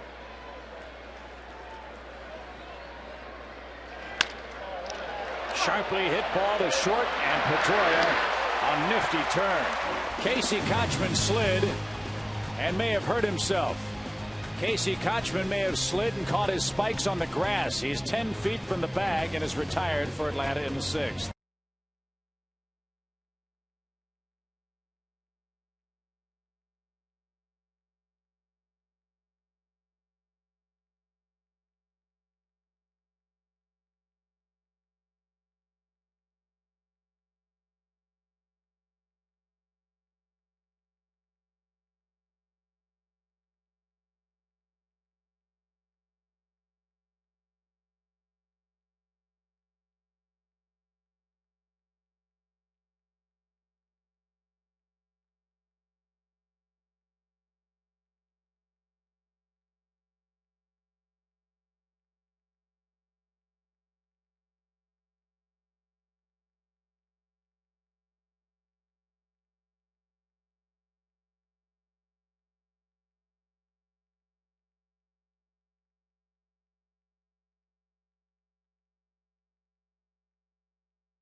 Around the world. Make plans to visit the world of Coca-Cola today. Chip and Joe back with you from Turner Field. The Braves have out-hit the Red Sox 6-4, but Boston leads 2-0, due in large part to a very large man leading off this 7th inning. It's David Ortiz, who has a solo home run 2 innings ago. And he was thinking about another one. Pops it up on the right side of the diamond. And Prado makes the catch for out number 1. See, I thought that was the result you might get on the pitch that he hit out of the ballpark. Tie him up a little bit and get under it, pop it up, but not so. His 7th home run this month. So Ortiz 1 for 3. It brings up Jason Varitek, who has walked and has grounded out to 3rd. Varitek played at Georgia Tech. Was originally a Seattle Mariner farmhand and came to the Red Sox with Derek Lowe in a trade for Heathcliff Slocum. And that was minutes before the end of the non-waiver trading period deadline. Seconds away before that deal was consummated by Boston and Seattle.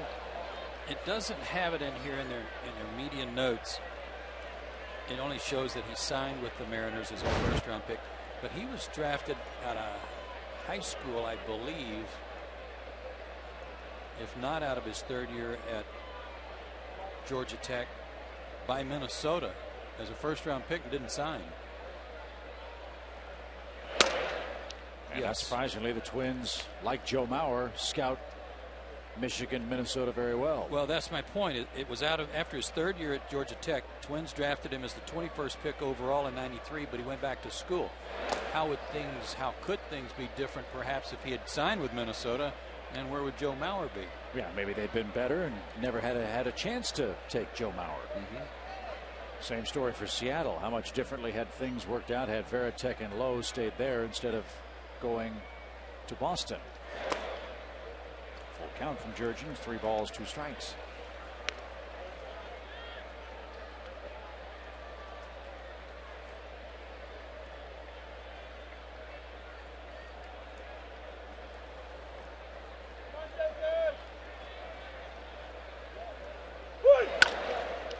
Back to the mound and a leaping catch by Jurgens. Good play. 5 in a row have been retired as we approach the 7th inning stretch. Nice play by a very good athlete, Jair Jurgens. David Ross even jumping with him. Did you see David trying to help him out a little bit?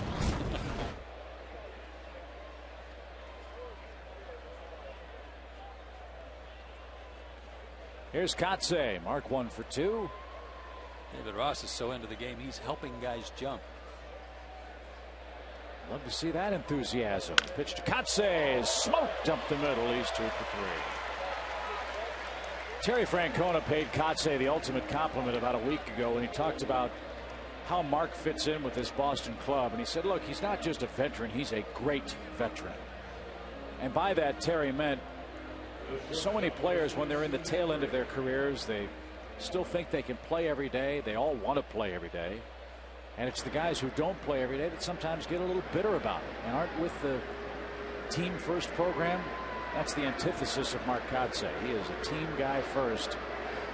And another great character guy. Pitch is a ball. The throw is a strike. And Kotze is tagged out before he gets to the bag. Good throw by David Ross, who's now thrown out 11 of 27 would-be base stealers this year. That erases a Red Sox threat as we head to the 7th inning stretch.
Home half of the 7th inning get their best defensive team on the field with Jacoby Ellsbury nursing a sore elbow. He'll take over from Mark Kotze, who moves from center over to first base. And that's the flexibility of of this Boston club of which we were speaking a couple of innings ago. Ellsbury's elbow is one of those things that they're not sure if it's going to affect his swing or not, but he can certainly go in for defense for a couple of innings. And the way the lineup stacks up for Boston, he may not even have to hit if things go according to plan for Atlanta. At least that's what the Braves are hoping. David Ross starts it off. He looks at a bunt attempt, takes a strike from Josh Beckett. Ross 0 for 2 tonight. Rafael Soriano up in the Braves bullpen. The pitcher spot for Jurgens due up third now, as the Braves have 9 outs left.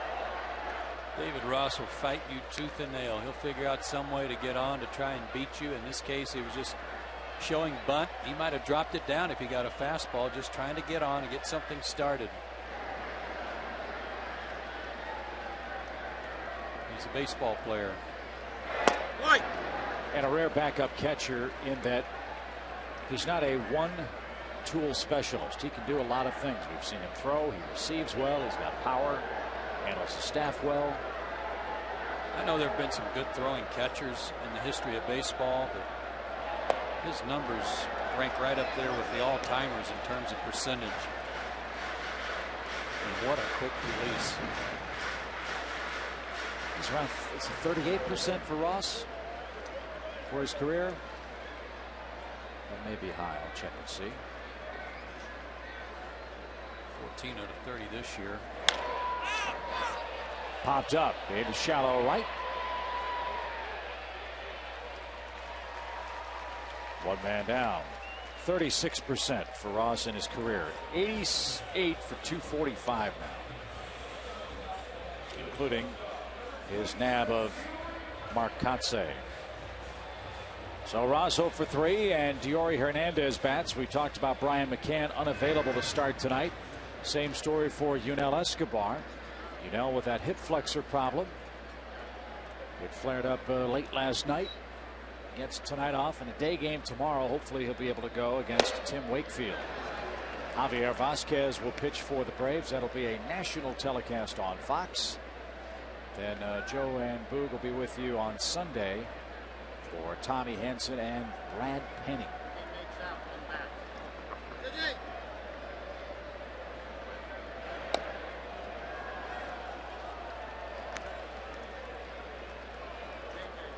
Got a letter from Boog. Yeah. Yeah, he's traveling in Tibet. Yes. This week. Meeting with the Dalai Lama. Actually, he'll be here tomorrow. He's doing ESPN radio game tomorrow. Oh, good.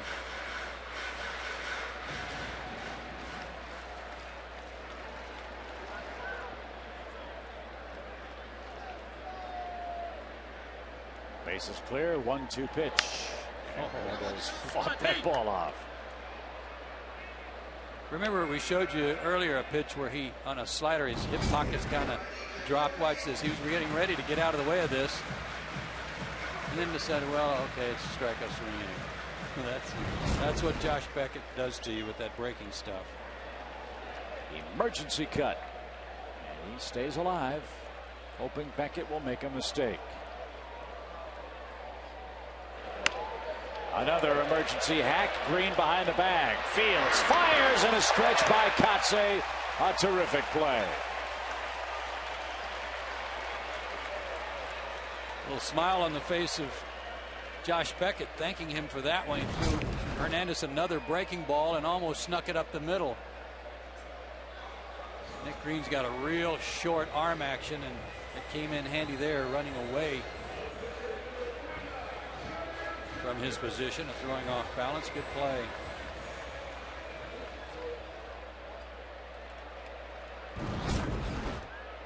Good play at both ends. Jurgens hits for himself. Well, in one respect, JJ's giving Atlanta what they desperately needed tonight. That's a lot of innings from their starting pitcher. 2 games ago, it's an unfortunate break that Kawakami was hit by a batted ball. He was KO'd after 3 innings against the Yankees. Derek Lowe's self-assessment of yesterday's 11-7 defeat was he was real bad. He was 11 hits, 8 runs in 3+ innings. Tonight, Jurgens 2 runs in 7 innings of work. Has that pen to rest a little bit, but again, going back to the theme of the night, not much offense in support of Jair Jurgens this year. And that man has been the reason. Terry Pendleton was saying before the game, he and I were talking about how there are nights where you got to tip your cap to the other guy. And I said, the Braves have had to do that a lot this year so far. And he goes, yeah, I don't do that. I don't tip my cap to the other guy, except in occasions like Beckett last weekend when he fired that 5-hit shutout. He said that was different. You say, okay, I'll get you next time. And he was hoping that that would be tonight. Well, you just can't misfire on opportunities. A leadoff double in the 3rd, didn't score. 2 on, nobody out, 4th inning, didn't score. At that time, it was still a 1-0 Boston game. You let him out of trouble, he's going to make you pay. And he does with Jurgens, strikes him out. Beckett has his 6th in the game, and we have played 7 monkey innings.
Who wants to know what is the difference between being designated for assignment and being outrighted to the minors.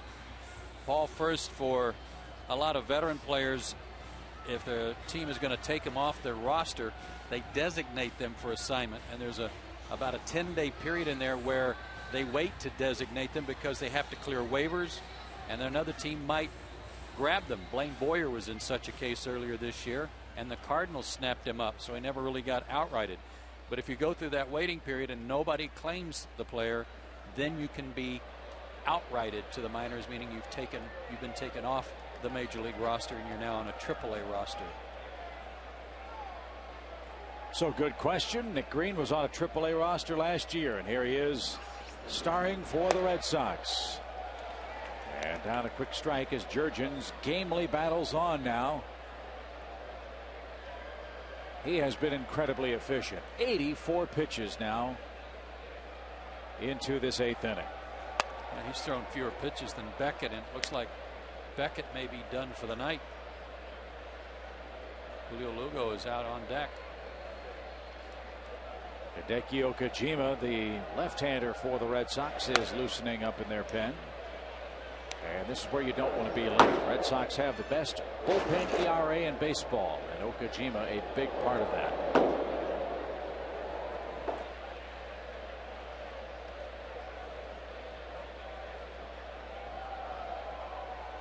It's been an eventful road trip for Nick Green. And this play has resumed the debate about whether or not maple bats should continue in baseball. Look at this.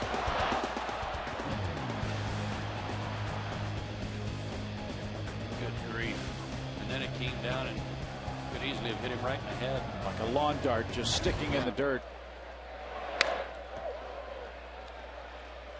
I don't know the answer. I just know that several people have already been hurt.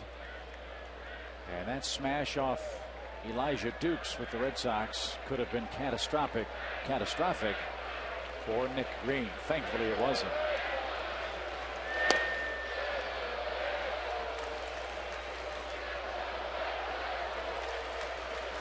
Josh Beckett not in the on deck circle. Julio Lugo is. And best news is it looks like he's coming out of the game. 2 runs in 47 innings, and Jurgens with his first, make that second walk in the game, his first since the second inning.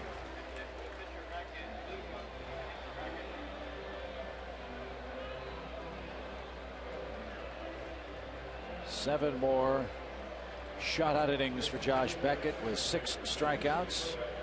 He did hit a batter. He did not walk a batter. And allowed 8 hits. Second straight start against Atlanta when he didn't walk anyone.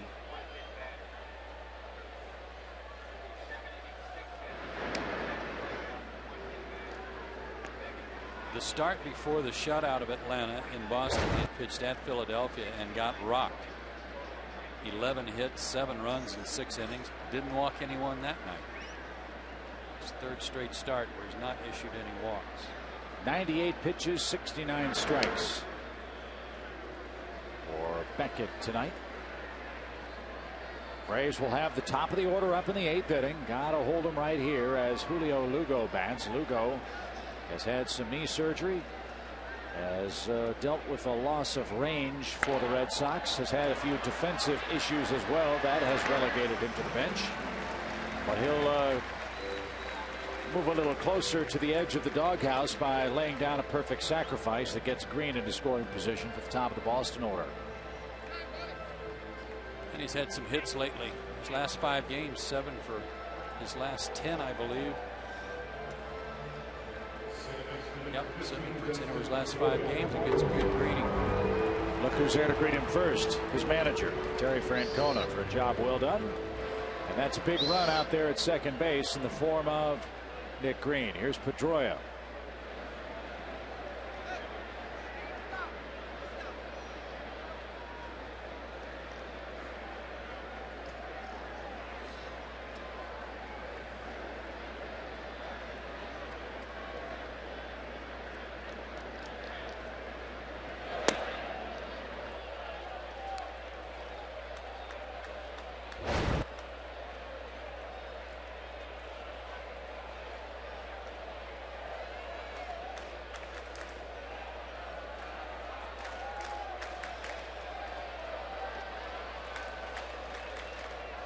You mentioned Pedroia's June swoon. Still hitting .289 coming in and .290 now after his base hit his last time up. That high chopper between Chipper and Hernandez. Well, he, like a couple of other big hitters in the American League, have shorn their locks to try to turn their season around. Maglio Ordonez of the Tigers cut his hair, hit a home run. Vladimir Guerrero cut off his dreadlocks, hit a home run. Dustin Pedroia shaved his head. Well, he doubled and scored. It's a stretch, but there you go. Second successive sellout at the ballpark tonight. 48,418. As Pedroia looks at a 1-1 pitch. Close to 1,000 more than they had here last night, and again they were selling standing room only for tonight and tomorrow.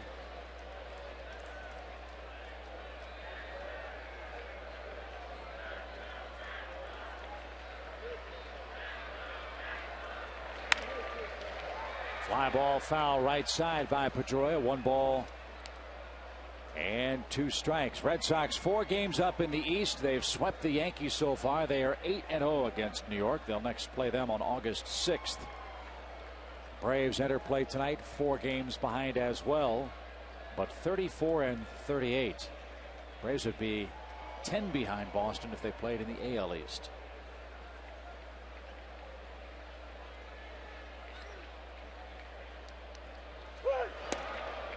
That pops away, but no advance. 2 balls, 2 strikes.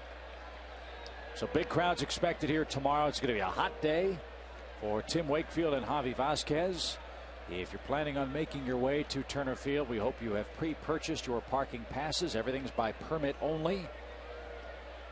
We encourage you to use the remote parking. We encourage you to take MARTA if you can, carpool if you can, and make your plans to make your way to the TED early.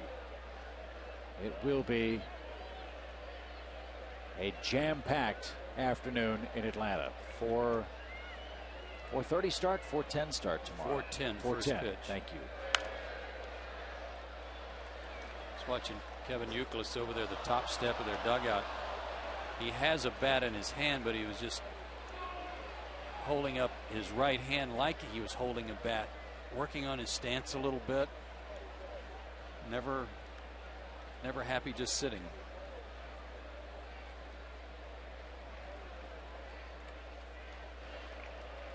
The way he hits, I want to practice all the time too, man. He is state of the art. The prototypical Red Sox hitter. And Pedroia, a base hit up the middle. Green comes home to score. And again, you play the game right. You move runners along. You give your offense a chance to score. And Pedroia drives home his 30th man. Nick Green, after a leadoff walk and a sacrifice, makes it a 3-0 game. That wasn't a bad pitch. That was just some good hitting by Pedroia, who found a hole. Pitched down and away, and he went out and got the barrel on it. Good ABC baseball by the Sox. And for those of you second guessing as to why JJ is still in the game, pitch count very low, pitching very effectively. The Braves have a short bench tonight without McCann, without Escobar. And he's only given up 6 hits, but has to pitch perfectly to have a chance to win of late for Atlanta. Well, and 5 guys had to work yesterday in the bullpen, 4 the night before, so they're sparing them as much as they can. And the Red Sox the best in the American League at protecting leads too. J.D. Drew dribbles one past Prado into right field. He's 2 for 4. This is death by 1,000 cuts. And Roger McDowell out. That'll allow the pen to get a little extra work. It's Mike Gonzalez.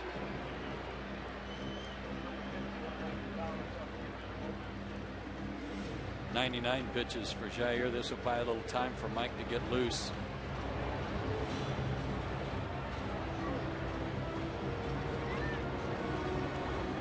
Youkilis right-handed, Jason Bay right-handed, and Jacoby Ellsbury batting in the 5th spot, the next left-hander.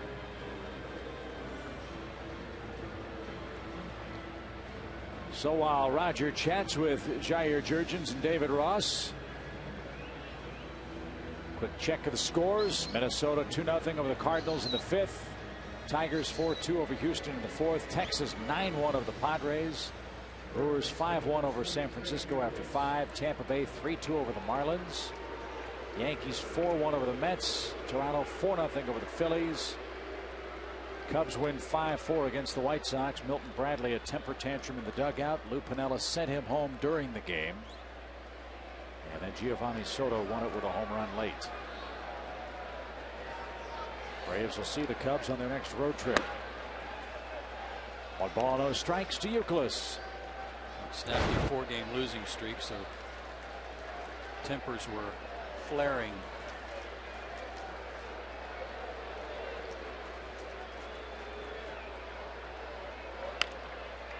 This guy's got the highest batting average in the American League with runners in scoring position.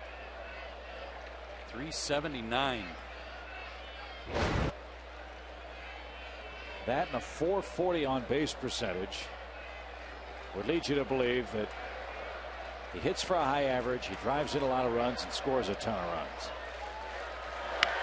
And as we've talked before about the way he holds the bat being very unique, there's something else different about him compared to today's players. Watch how close his feet are together in the box. Most guys are really spread out now, or they've got an open stance, don't stride much. Look, Kevin Youkilis. His feet are side by side, and then he does take a stride. Check swing tied him up badly, but Youkilis is able to stay alive. And he's hit 12 home runs, so don't think he's just a singles hitter trying to go the other way. Yeah, he likes the ball out away from him and will inside out you to death. But he's got some pop too. But that's, can you think of another hitter in baseball that stands with their feet that close together?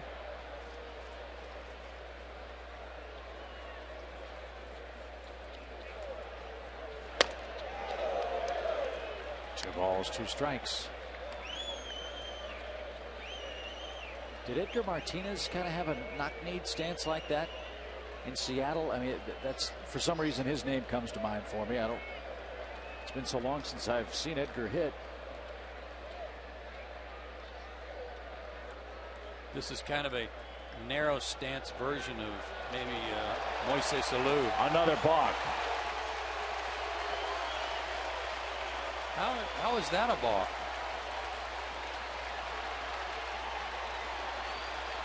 Bobby's going to ask Wally Bell. Chad Fairchild, I believe, the man that saw it. I thought all he did was spin around. John Hirschbeck is going to come in from third. He may have been the guy that called it. You cannot argue a balk call. You can get an explanation, but you can't argue it theoretically, kind of like balls and strikes.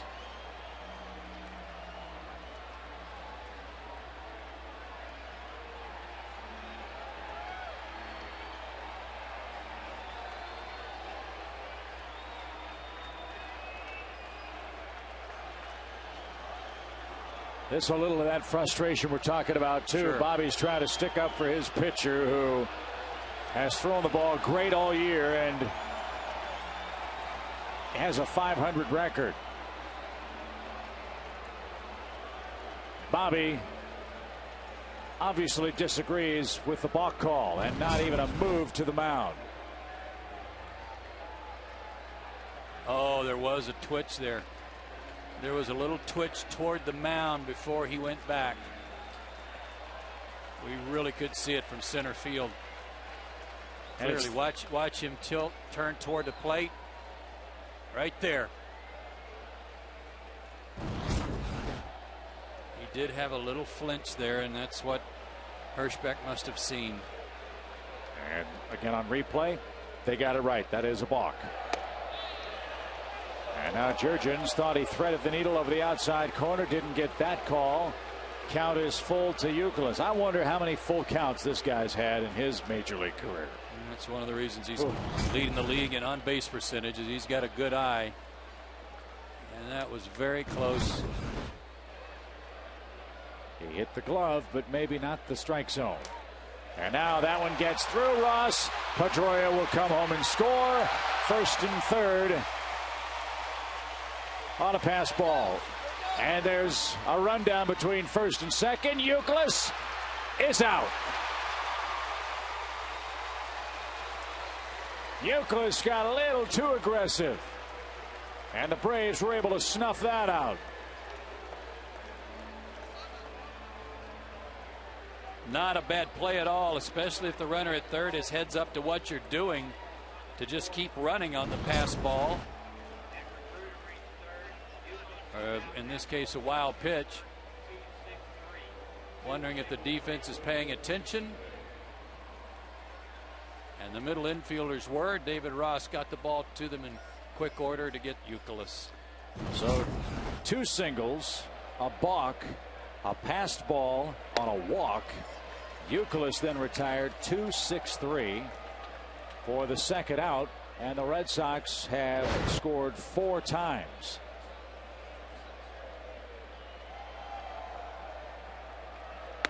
Two runs, 2 hits, a walk so far, and a whole lot of chaos just by putting the ball in play.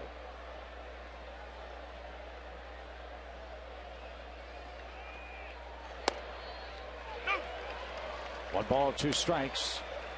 to Jason Bay. Maybe getting a little late for Wally Bell tonight.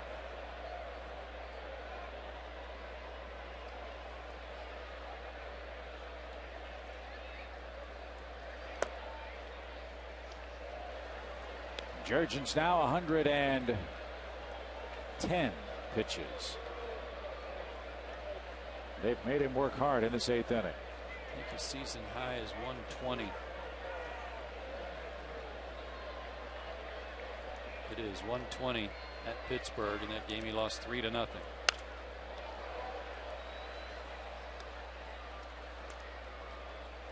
So the Braves have to work hard tonight to come back on a Boston club that's lost just one game this year when trailing after 7. Was it, Hal? Yeah, when Boston's ahead after 7, they lost just one game. I beg your pardon. Yeah, they're trying to avoid being shut out for the 9th time. 8 already leads the National League. And the Red Sox only one loss when they've led after 7. Likewise, the Rangers and Orioles.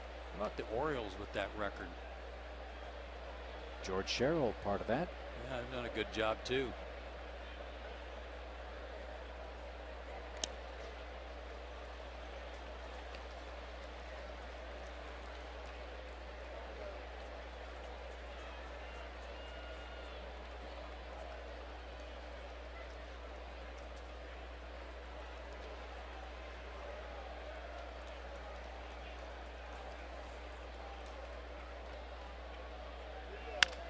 Little ground ball hit towards second. Will get the job done. But Boston gets a leadoff walk in the 8th. 2 singles, a balk, a passed ball, and they add 2 big insurance runs for Josh Beckett, who leads the game 4-0.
For the Braves the last 3 nights against the rough and tumble American League East. The Yankees took 2 out of 3 from Atlanta in the just completed series, and the Boston Red Sox, and Josh Beckett firing a shutout tonight. He will give way now to Hideki Okajima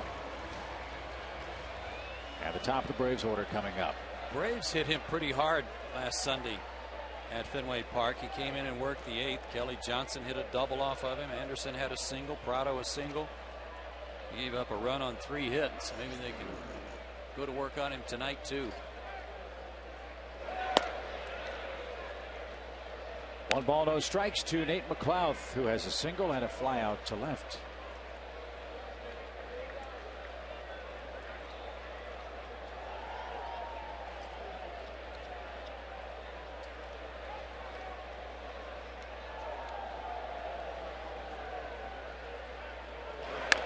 And a bunt attempt. Okajima can't get it. Good start for Atlanta in the 8th.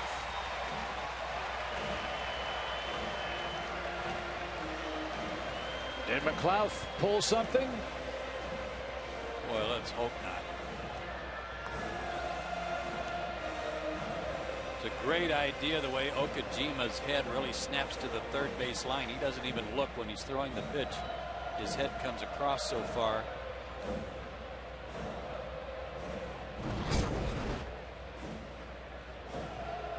He was trying to pull it past him. Didn't quite get it past him, but not a clean pickup. And you can see McLeod kind of veering as he made his way down the first base line. You wonder if he tweaked something or it's a cramp. And it's going to be an error on Okajima, and McLeod's going to have to come out of this game. But it didn't happen until after he crossed the bag.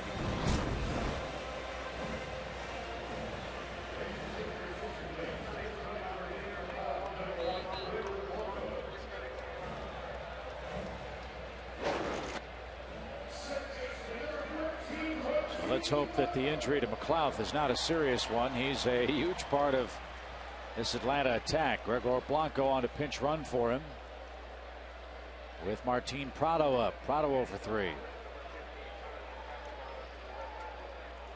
Boston's bullpen again gets busy as we check out our Georgia Lottery scorecard, brought to you by the Georgia Lottery. Today could be the day.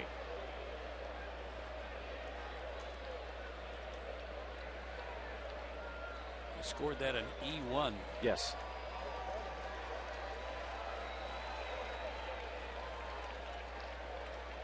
And the dirt, good stop, Veritek.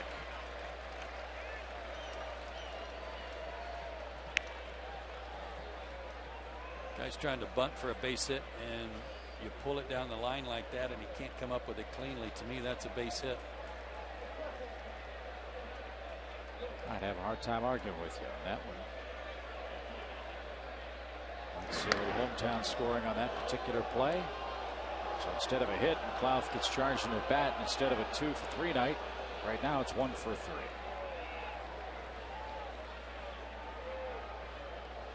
That is, however, subject to change if McLeod wishes to ask for a review at the end of this game. 2 balls and a strike to Martin Prado. And those of you who saw the Yunel Escobar situation last night, he has not been benched. He is not being punished for his outburst or his demonstration. The explanation we were given tonight was the hip flexor was a problem, and he was in the game last night favoring that leg. So Escobar unable to start. Joey Hernandez has doubled in 3 trips. Good off-speed pitch, good change up there from Okajima. Braves tonight, before Prado's at bat, 1 for 12 with men on base, 0 for 6 runners in scoring position.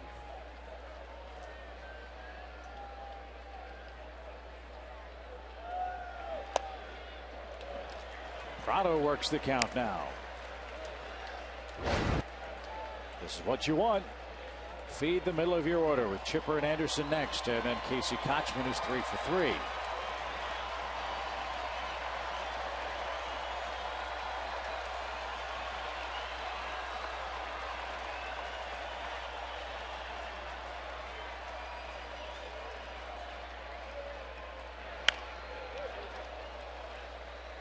Martin Prado will give you a solid at bat every time up there. He's going to battle you. Doesn't matter how hard you throw, how soft you throw. He'll make adjustments. You might get him once, but he's going to figure out a way to get you next time. Okajima throws what looks like a screwball with his changeup, goes really down and away from right-handers, and Martin's trying to take him to right. And instead he coaxes a walk.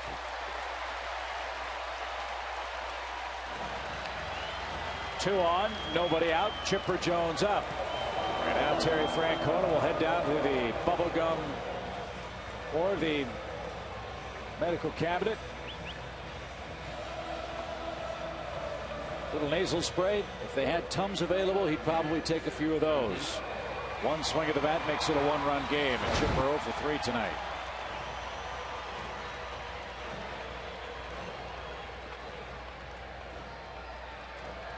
Big one here would help.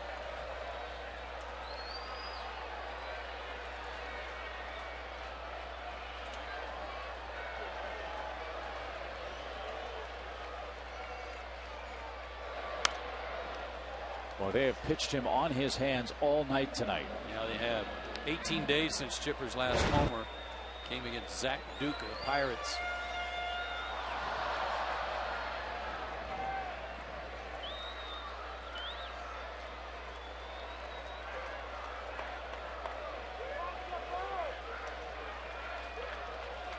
Chipper 0 for 1 against Okajima in his career.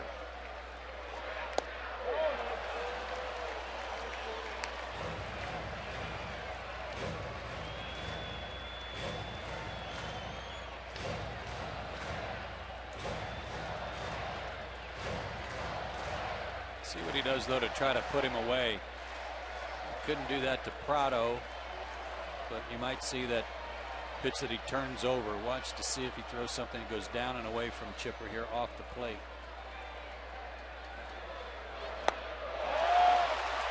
One out.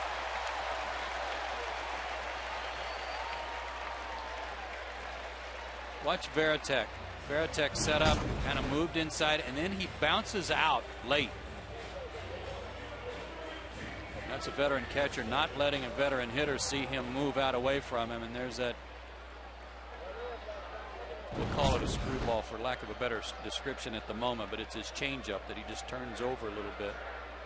And here's where the lefties have got to get something going. Anderson and Kochman 1 for 3 as Garrett tonight. First pitch pop back our way and foul. Garrett 2 for 7 against Okajima. Had a hit against him in Boston. And Kochman's 2 for 6. So you've got some opportunity here to keep the inning alive, and then maybe somebody can run into a ball.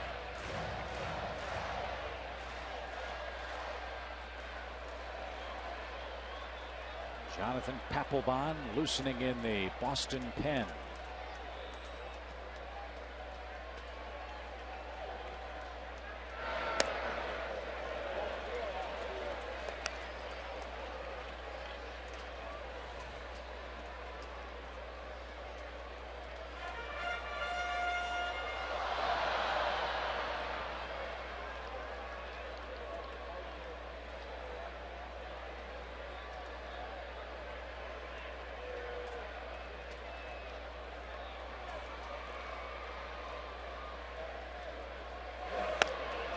And away. Hard to believe, but if the Phillies go on to lose and the Mets go on to lose and Florida rallies to win tonight, they're not going to have to rally. They're tied right now 3-3 with Tampa Bay in the 7th. The Florida Marlins could be tied for first tomorrow morning.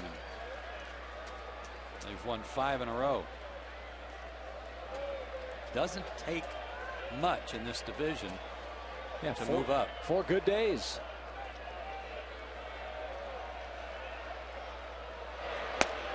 What worries you is, and it always happens to every team at least once a year, they look back at one portion of their schedule and say, what if we'd done this when they were doing that?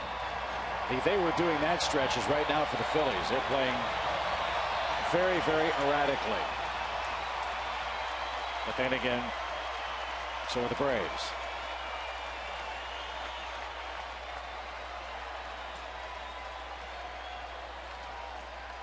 Three balls and a strike, 2 on, 1 out.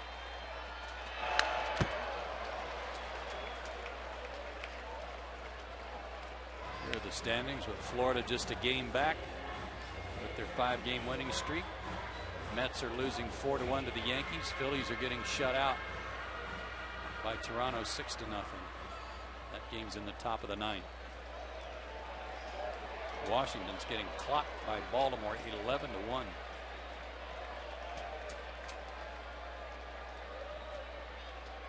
That Mets run, by the way, was a homer by Sheffield. Strike 3 at the knees, and Garrett knew it. 2 on, 2 out. Almost a carbon copy of the 4th inning. 2 on, nobody out. Strike out, fly out, ground out.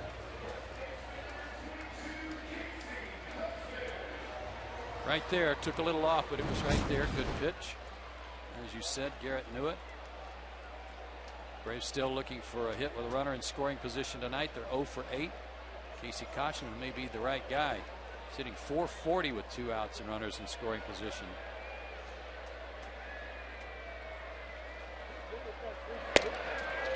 stop himself. Strike one. He's third best in the league behind Randy Wynn and Todd Helton.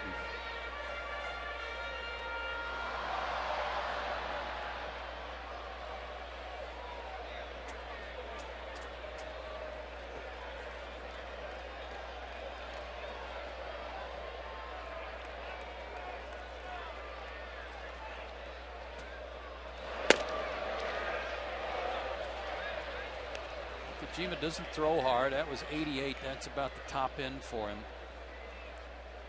But it's stiff enough to keep you honest.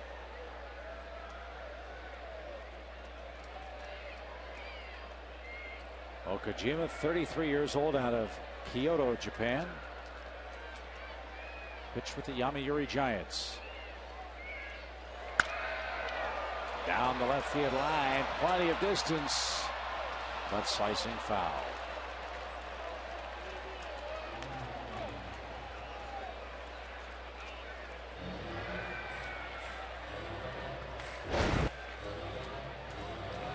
Up 4 home runs in his 32 innings. This game would turn around in a hurry if Casey got a hold of one. Make it a 1-run game. That's tough to do against the man, Joe, that has the 4th highest hold total in the American League last 2 years. What a silly stat. Strike 3 inside corner. He commits an error. He issues a walk, then strikes out the next 3 hitters. Kojima carves up Chipper, Anderson, and Casey Kochman. And we head to the 9th inning. The Red Sox in command. A 4-0 game.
Solid. Tonight's topic, National League strikeouts by relief pitchers. Jonathan Broxton at the top of the list, but the next 2 guys belong to the Braves, including Mike Gonzalez, who's on to work the 9th inning, although tonight he's working a 9th, trailing by 4.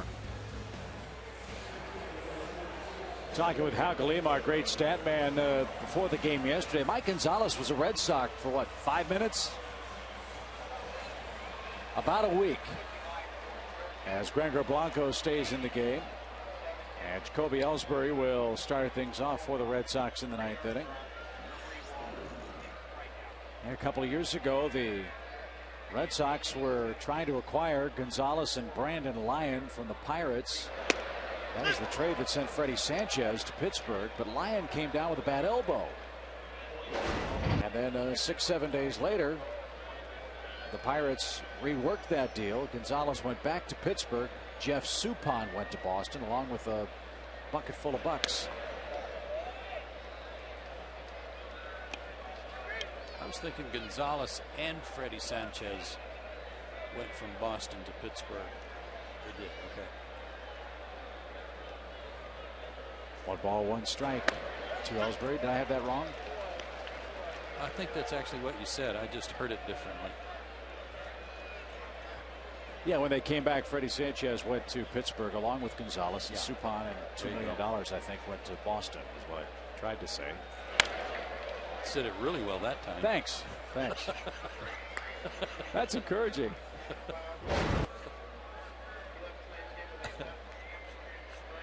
Hamstring strain for McLeod. That's not good news.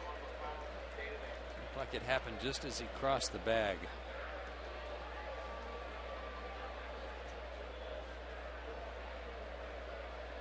One, two. Little tapper. And that's out of play. That won't make your elbow feel good, would it? Reaching for a ball like that? No, in fact, when he took his right hand off the bat, he kind of shook his arm like he had a little twinge in it.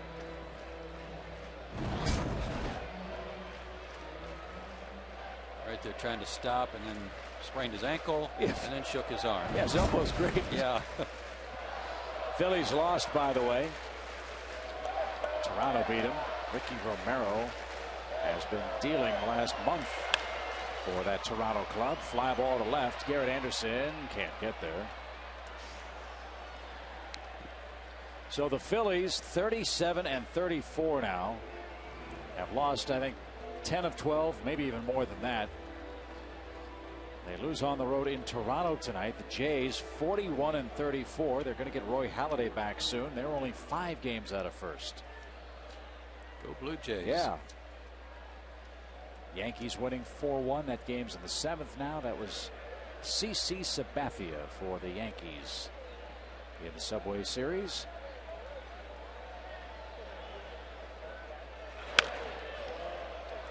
That hurt Ellsbury too. So it's 11 out of 13 losses for the Phillies. Jimmy Rollins too has been benched by Charlie Manuel, not for one game but for a couple of games. Still hitting in the low 200s and a low on base percentage. They've got a luxury though of having Victorino lead off if they want him to.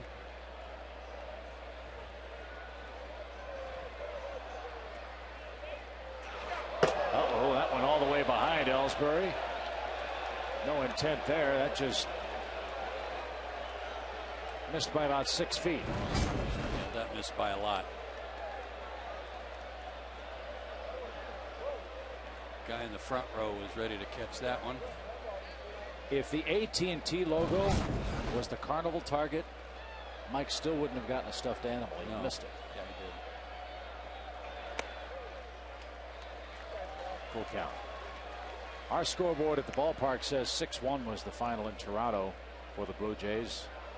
Online it says 6-0.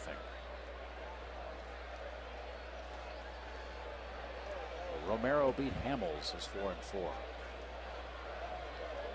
Hamels not getting any run support suddenly. The Phillies only had a couple of hits in that game. 3-2 pitch struck him out. One away in the 9th.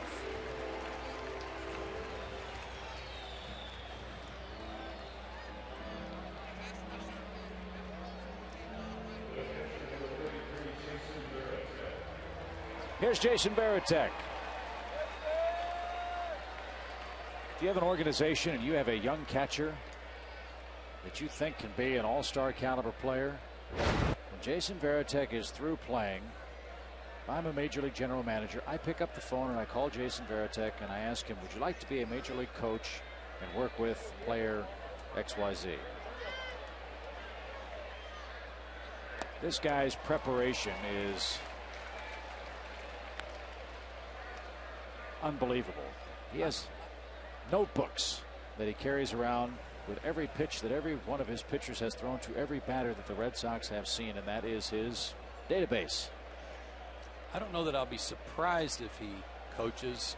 It just seems like today's player, especially the successful ones, they've made so much dough that they've had enough. Yeah, what the travel? Yeah, they pay us to travel. Yeah. Let's face it. I mean, they want to go raise their families and spend time with their families, and y'all take care. Well, maybe he can get the Phil Jackson gig. Yeah, managing. I can see him becoming a manager somewhere along the way. But being kind of a subordinate, I don't know for Jason Varitek. Maybe he can coach at home. I mean, if it works for Phil Jackson, why not? Yeah. A guy like Varitek, if he so desires. 2 swinging strikeouts in the 9th inning. Kotsay will hit. Mark 2 for 3 tonight.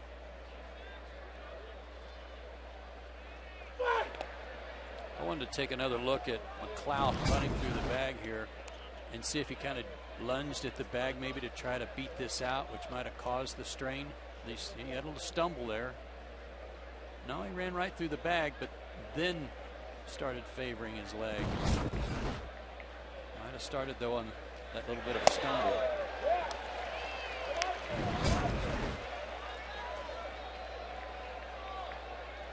Coming out of the blocks right there, he got a little out over his feet too much, but didn't show any signs of pulling up until he got to the bag. Let's hope it's very slight.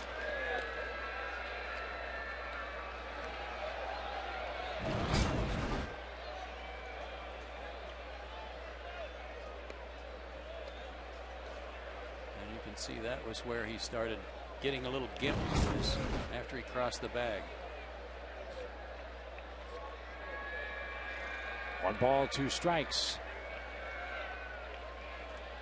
What will not help Nate in what we hope will be a quick recovery is a day game tomorrow. 4:10 start. And another day game on Sunday. Then finally a bit of rest for the Braves, who lost an off day this previous Monday, game they had to play against the Cubs.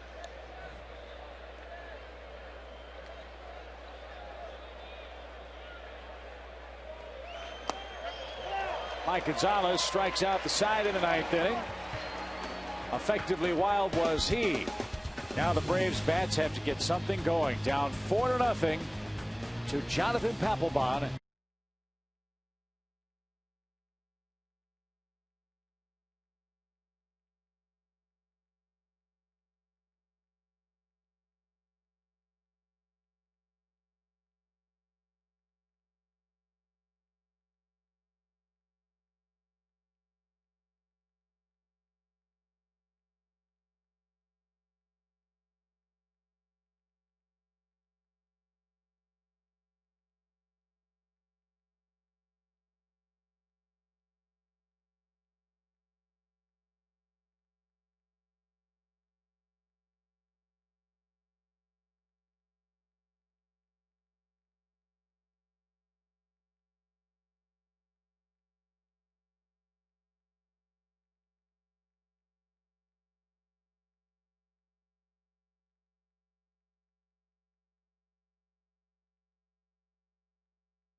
Encouraging sign. You saw Brian McCann enter into and then exit your picture camera left, putting on some batting gloves. Maybe he'll be called upon to face Jonathan Papelbon with the lower portion up for Atlanta in the 9th inning.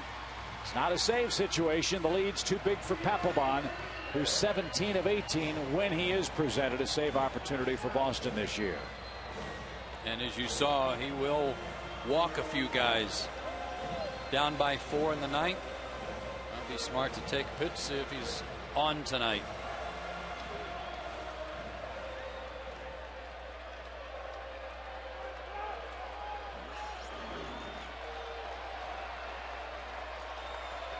"28 years old, out of Baton Rouge, lives in Jacksonville now. And a 4th-round pick by the Red Sox in 2003, coming off a 41 save year last year. That's the 3rd highest total in Red Sox history. Flash Gordon saved 46 in 1998. Derek Lowe saved 42 games in 2000 for Boston.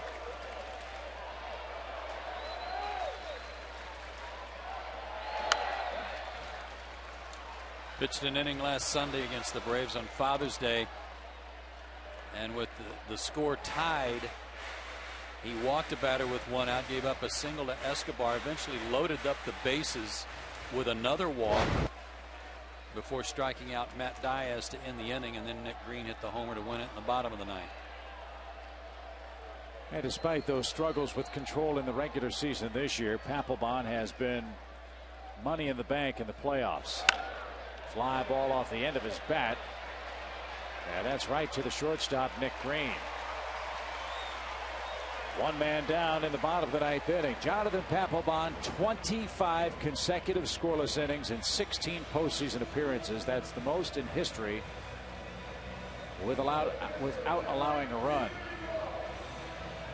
And it's the second longest streak to begin a postseason career behind Christy Mathewson's 28 frames from 1905 to 1911. That is a very big weapon. David Ross 0 for 3 tonight. 4-0 Red Sox.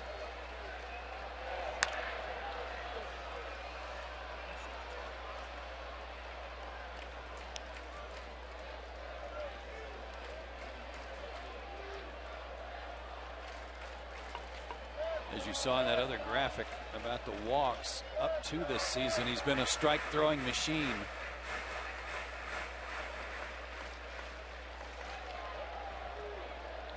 Definitely has to go through his routine. Yes.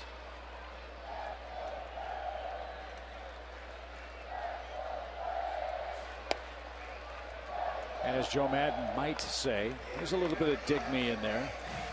Yeah, there's a lot of that in there. It's not as exaggerated as Mike Fetters, though. Remember him? I do. Very similar start, and then the big exhale and a look in to the catcher. Carlos Marmol of the Cubs has the same kind of MO. Fly ball well hit right field. Drew going back at the track, at the wall. There goes the shutout. I can dig that. David Ross again.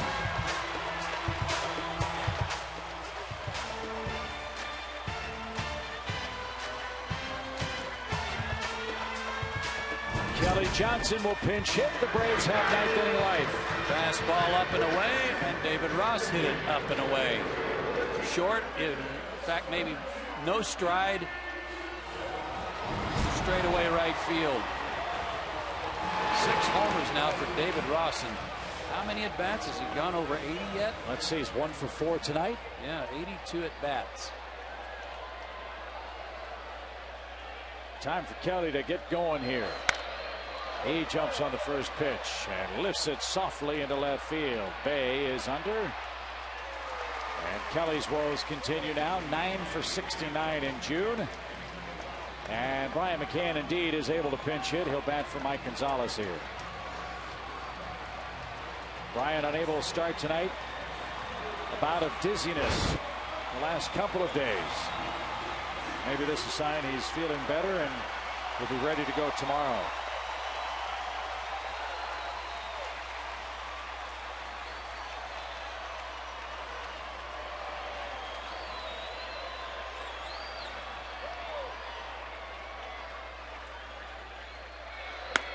Let's face it, if the Braves have any hopes of hanging around in this race, they've got to have their catcher in there. Let's hope that it's nothing that keeps him out of the lineup more than a day or so. That home run by David Ross, the 4th allowed by Papelbon this year. That is of concern, as are the walks.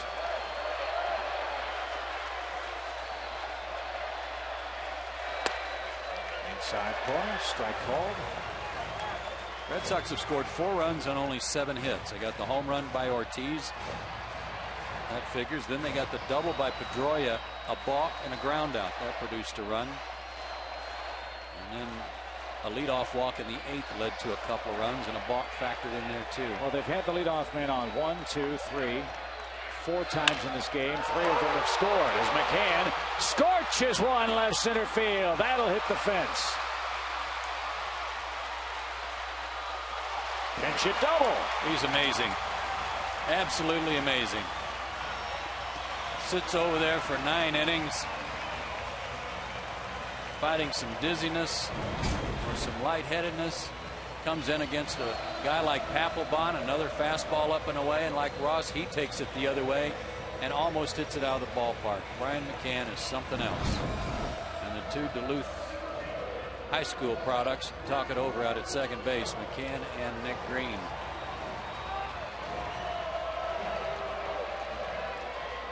I asked Nick before the game, I said, do you need some tickets tonight? And he said, no. I just told everybody no. That's one good way to handle it. Gregor Blanco, the hitter, came on as a pinch runner when McLeod injured that hamstring. But again, the point, Boston's had the leadoff man on 4 times tonight. That man has scored 3 times. Braves have had the leadoff guy on 3 times against Beckett and company. None of them have scored. 3-run difference in the game.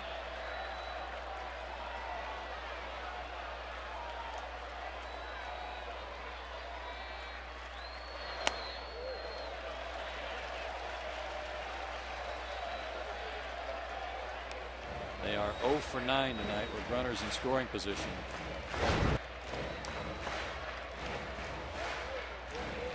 And 1 for 15 with men on base. And what's that magic number of 4 again? The Braves score less than 4. They don't win very often. 1 ball, 1 strike. Runner at second, 2 outs. A little high cheese has Blanco in a hole, 1 and 2. The Braves score 4 or more. They are 30 and 9, but 4 wins in 33 tries when they score 3 or fewer.